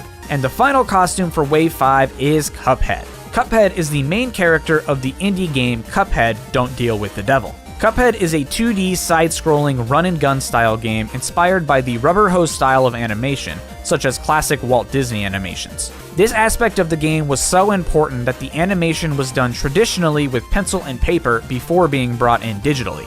The game is primarily boss fight based, with the occasional full platforming level. These boss fights exist in many phases, requiring the player to learn each attack and phase in order to defeat the boss, as Cuphead has a very limited amount of health. Along with Sans, Cuphead is the only other Mii Fighter costume so far to come from an indie-developed game. But the final costume comes to us from the second Fighter Pass as a pre-purchase bonus. Just like Rex, who has a bonus for purchasing the Fighter Pass, the Ancient Soldier Gear costume is the bonus for purchasing Fighter Pass Volume 2. This costume comes from The Legend of Zelda Breath of the Wild as one of the potential armor sets. Link can purchase these from Cherry in the Akala Ancient Tech Lab using collected ancient materials. And now let's talk about the Mii Fighter costumes that dropped alongside Min Min. First up is one we already briefly talked about, Ninjara, who alongside Min Min is one of the base roster characters from ARMS. Ninjara attends Rasen Ninjutsu University, where they teach their students the art of stealth, and that's indicated in his playstyle in ARMS. Ninjara is the third ARMS rep with a Mii Fighter costume, with of course Springman and Ribbon Girl as the other two from the base game. Following that is a returning Mii Fighter costume from Smash for 3DS and Wii U, Heihachi Mishima from the Tekken series. Heihachi is the primary antagonist of the series, and he's a fan favorite, often being considered the mascot of the series as a whole. Between Nintendo's collaboration with Bandai Namco, the company that develops Tekken, and his popularity as a character, Heihachi was actually considered as a full-on fighter for Smash Ultimate. However, Sakurai deliberated and came to the conclusion that his moveset would be too difficult to implement well for a game like Smash. In general, Heihachi has two main appearances throughout all of the Tekken games, a younger one and an older one, depending on where the story is at. This costume of course reflects the younger version of Heihachi, and specifically is from his appearance in Tekken Tag Tournament 2. Following this is a sort of duo, Callie and Marie hailing from the Splatoon series. Together, they make up the idol group of the Squid Sisters. In Splatoon 1, they served as the hosts of Inkopolis News, which helped announce the online changes, rotations, DLCs, and Splatfest for the player. They also return in Splatoon 2, though this time they actually take on major roles in the campaign of the game. The Squid Sisters are fan favorites and were previously brought on as an assist trophy in Smash Ultimate's base game, so of course it just made sense to make them Mii Fighter costumes as well. The final surprise costume that was added in this wave of DLC is, of course, Fallout Boy, the popular rock band. Oh wait, I misread that. This is the Vault Boy from the Fallout series. The Vault Boy is the mascot of the Fallout series as a whole, but within the game universe, the Vault Boy is also the mascot of the company Vault-Tec. This company designed secure bunkers that would keep humans safe in the event of a nuclear apocalypse. However, the company had its own evil intentions, and it actually planned to experiment on the volunteers who chose to stay inside the bunkers. These experiments ranged from social experiments to straight up infecting people with diseases to test out different antibodies. Vault Boy is also used throughout the series many times to illustrate different traits, explain tutorials, and pretty much anywhere that they need some kind of a doodle or graphic. The Creeper is perhaps the most recognizable Minecraft character in the world, rivaling only Steve himself. Creepers are all over Minecraft merchandise. There are toys, clothes, costumes, all just for creepers. They even snuck their way into the A of the Minecraft logo. Aside from Steve, the Creeper is the oldest mob in Minecraft to still be in the game to this day. During gameplay, they walk menacingly forward towards players, and when they get close enough, they will explode. The concept for creepers in the game is actually a pretty interesting one. Back in the early days of the game, Notch attempted to add a model for pigs into the game, but confused their length and height parameters, which resulted in them standing upright and looking weird rather than being on all fours like the pigs are supposed to be. But Notch liked the concept when he saw the mix-up, and he decided to turn it into an enemy type. The texture design and colors of the Creeper were designed to blend into the original Minecraft textures, which included a lot of bright green, so it would make Creepers harder to see during gameplay and increase the chance of them sneaking up on you. And then we have the Pig, which is again one of the oldest mobs in the game. Pigs are one of the passive mobs in the game, and they're generally used as a source of food for the player, though they can be equipped with a saddle for the player to ride. Originally, the villagers in Minecraft were going to instead be pigmen. Effectively the same, they were just humans that looked like pigs. In the end, they ended up going with a more human look, and it wouldn't be until the Piglin mob was created that this idea would be brought back. Piglins, of course, have a different overall look than the pigmen, but the origin still lines up. The third Minecraft costume is a set of diamond armor. Throughout Minecraft, you can craft pieces of armor using various materials: leather, iron, gold, and more recently netherite. But of course, the most commonly sought after is diamond armor. So, simply put, they included a set of diamond armor with a diamond sword for your Miis to wear as if they were in Minecraft. But now let's move away from the Minecraft costumes and talk about a couple of other game series that got costumes. The first is the Gil outfit, which comes from the Bandai Namco game The Tower of Druaga, a maze arcade game in which the player must scale 60 floors to save the maiden Kai from the demon Druaga. This game was never released internationally, but originally came out in Japan for arcade systems all the way back in 1984, before subsequently being ported to other systems, including the Famicom. Despite coming out so long ago, the series had periodic sequels or spin-offs all the way until 2011, and of course we still see it in Smash to this day. This is a returning costume from Smash for 3DS and Wii U's DLC costumes, but it's got a different design this time around. Ultimate's costume is based on the design from Gil in the blue crystal rod for the Super Famicom, mixed with his design from Namco Cross Capcom. The next Mii costume is Bomberman. Bomberman is the main character of the Bomberman series, which first debuted on a series of home computers in July 1983 in Japan. These games were very small-scale releases meant only to serve as tech demos for Hudson Soft, and Bomberman's design was not at all what we're familiar with today. But because of its success, a Famicom version was developed and was released in December 1985 in Japan, and in 1987 for the NES. The success of the console version would spawn the entire Bomberman series, and would lead Bomberman himself to appear in over 70 different games. Bomberman was added as an assist trophy in the base game of Ultimate, and so following the trend of assist trophies becoming Mii costumes, Bomberman was given his costume. However, somewhat unique is the ability to change Bomberman's color based on what the Mii's favorite color is set to, which itself is a reference to the Bomberman battle games in which different players are assigned different colors in order to distinguish them. Finally is perhaps the most bittersweet character to receive a costume: Travis Touchdown from the No More Heroes series. Many wanted this character to be a full fighter in Smash Ultimate's DLC, but unfortunately that ended up not being the case. No More Heroes is a hack-and-slash game directed by Suda51 and released exclusively for the Wii, along with its sequel, No More Heroes 2. Travis Strikes Again is a Switch exclusive spin-off, and No More Heroes 3 is set to be a Switch exclusive to be released in 2021, so this series is very at home on Nintendo consoles. Travis Touchdown is an otaku and wrestling fan who wins a beam katana online and proceeds to become a hitman trying to climb through the ranks of the United Assassins Association. The game's development was inspired by many pop culture figures, celebrities, and movies, often parodying or directly referencing them. Travis himself was named after the protagonist of the movie Paris, Texas. He's modeled off of Johnny Knoxville, and the beam katana that he wields is from the TV series Space Sheriff Gavin and the movie Spaceballs. And the title of the whole series is based off of UK punk band The Stranglers' album of the same name. There are way more references to this game, I just wanted to name a few. The first 3 Mii Fighter skins unveiled for this DLC wave are 3 of Cloud's party members in Final Fantasy VII. Some would say the 3 most popular. First, let's start with Barret. Barret Wallace is the leader of Avalanche, an eco-terrorist group determined to prevent Shinra from using the life source of the planet, Mako, as a form of energy. He wields a gun on his hand after Shinra shot and severely injured his right arm during the destruction of his hometown. The same altercation caused his best friend to seemingly die and leave his daughter fatherless. As a result, Barret adopted the daughter, Marlene, and his vendetta against Shinra began, which led him to joining and rising the ranks of Avalanche.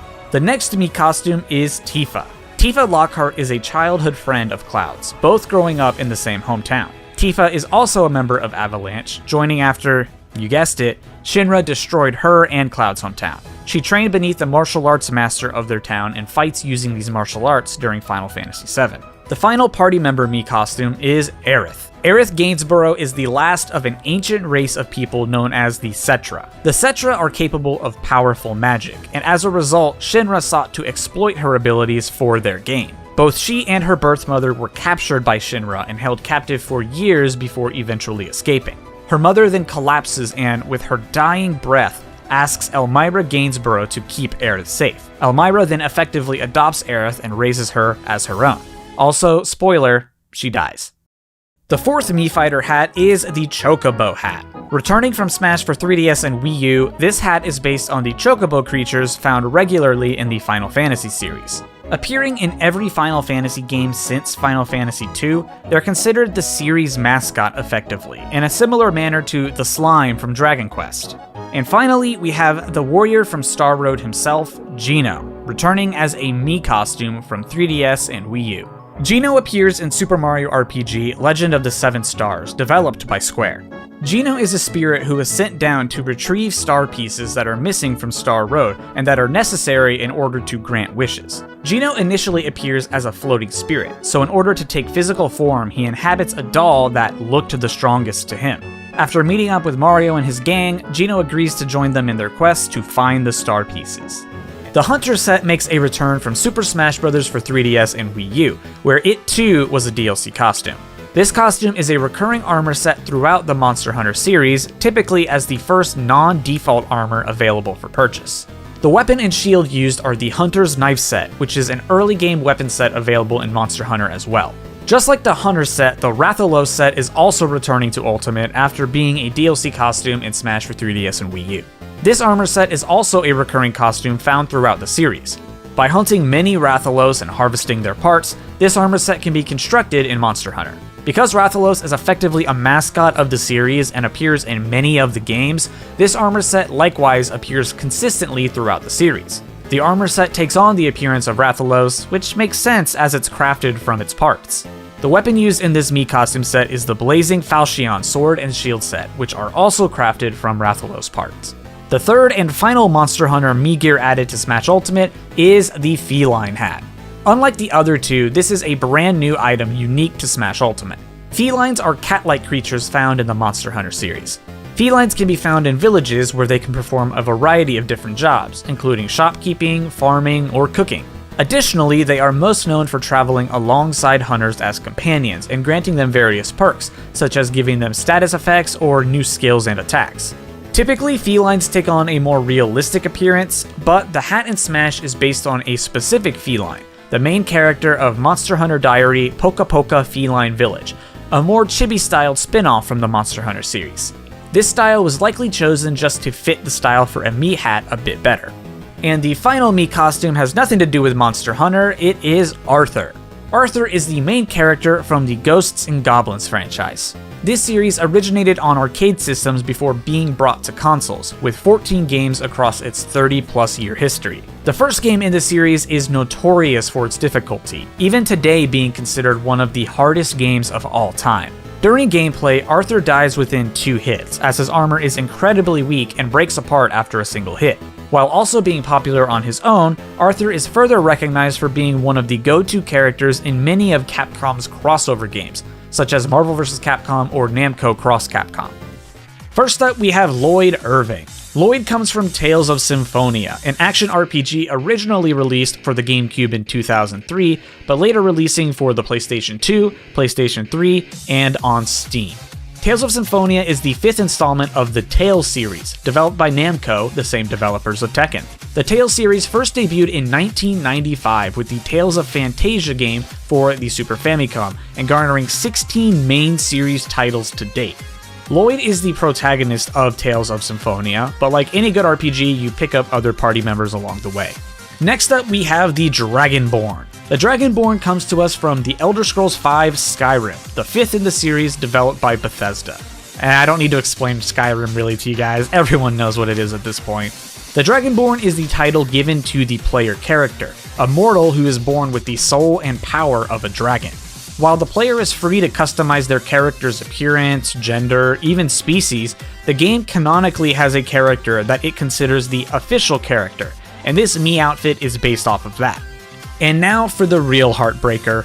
The next costume is based off of Dante from the Devil May Cry series. Devil May Cry is a series developed by Capcom with its first title in 2001.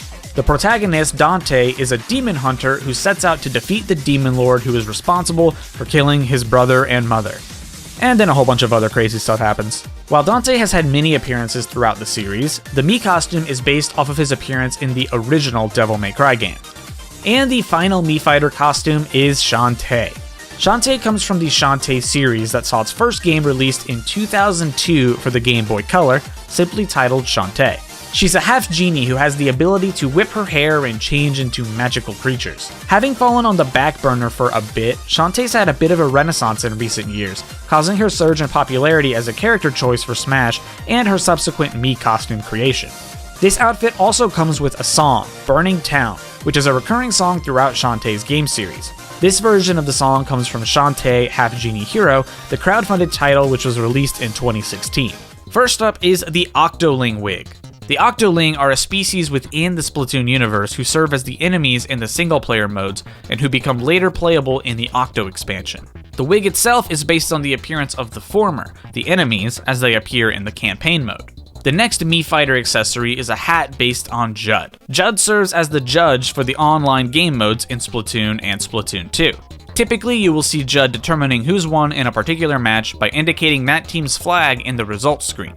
Judd has appeared in Smash prior to this as both the Spirit and as a part of the Moray Tower stage, with Judd and Lil Judd holding up the flag of the player currently winning. The final Mii costume of this wave, and perhaps in Smash Ultimate's history, is the Doomslayer. This is the de facto moniker of the playable character in the Doom series, which first debuted in 1993. This costume is another result of more recent character wishes coming up to the forefront, similar to Dante, Sans, and Shantae.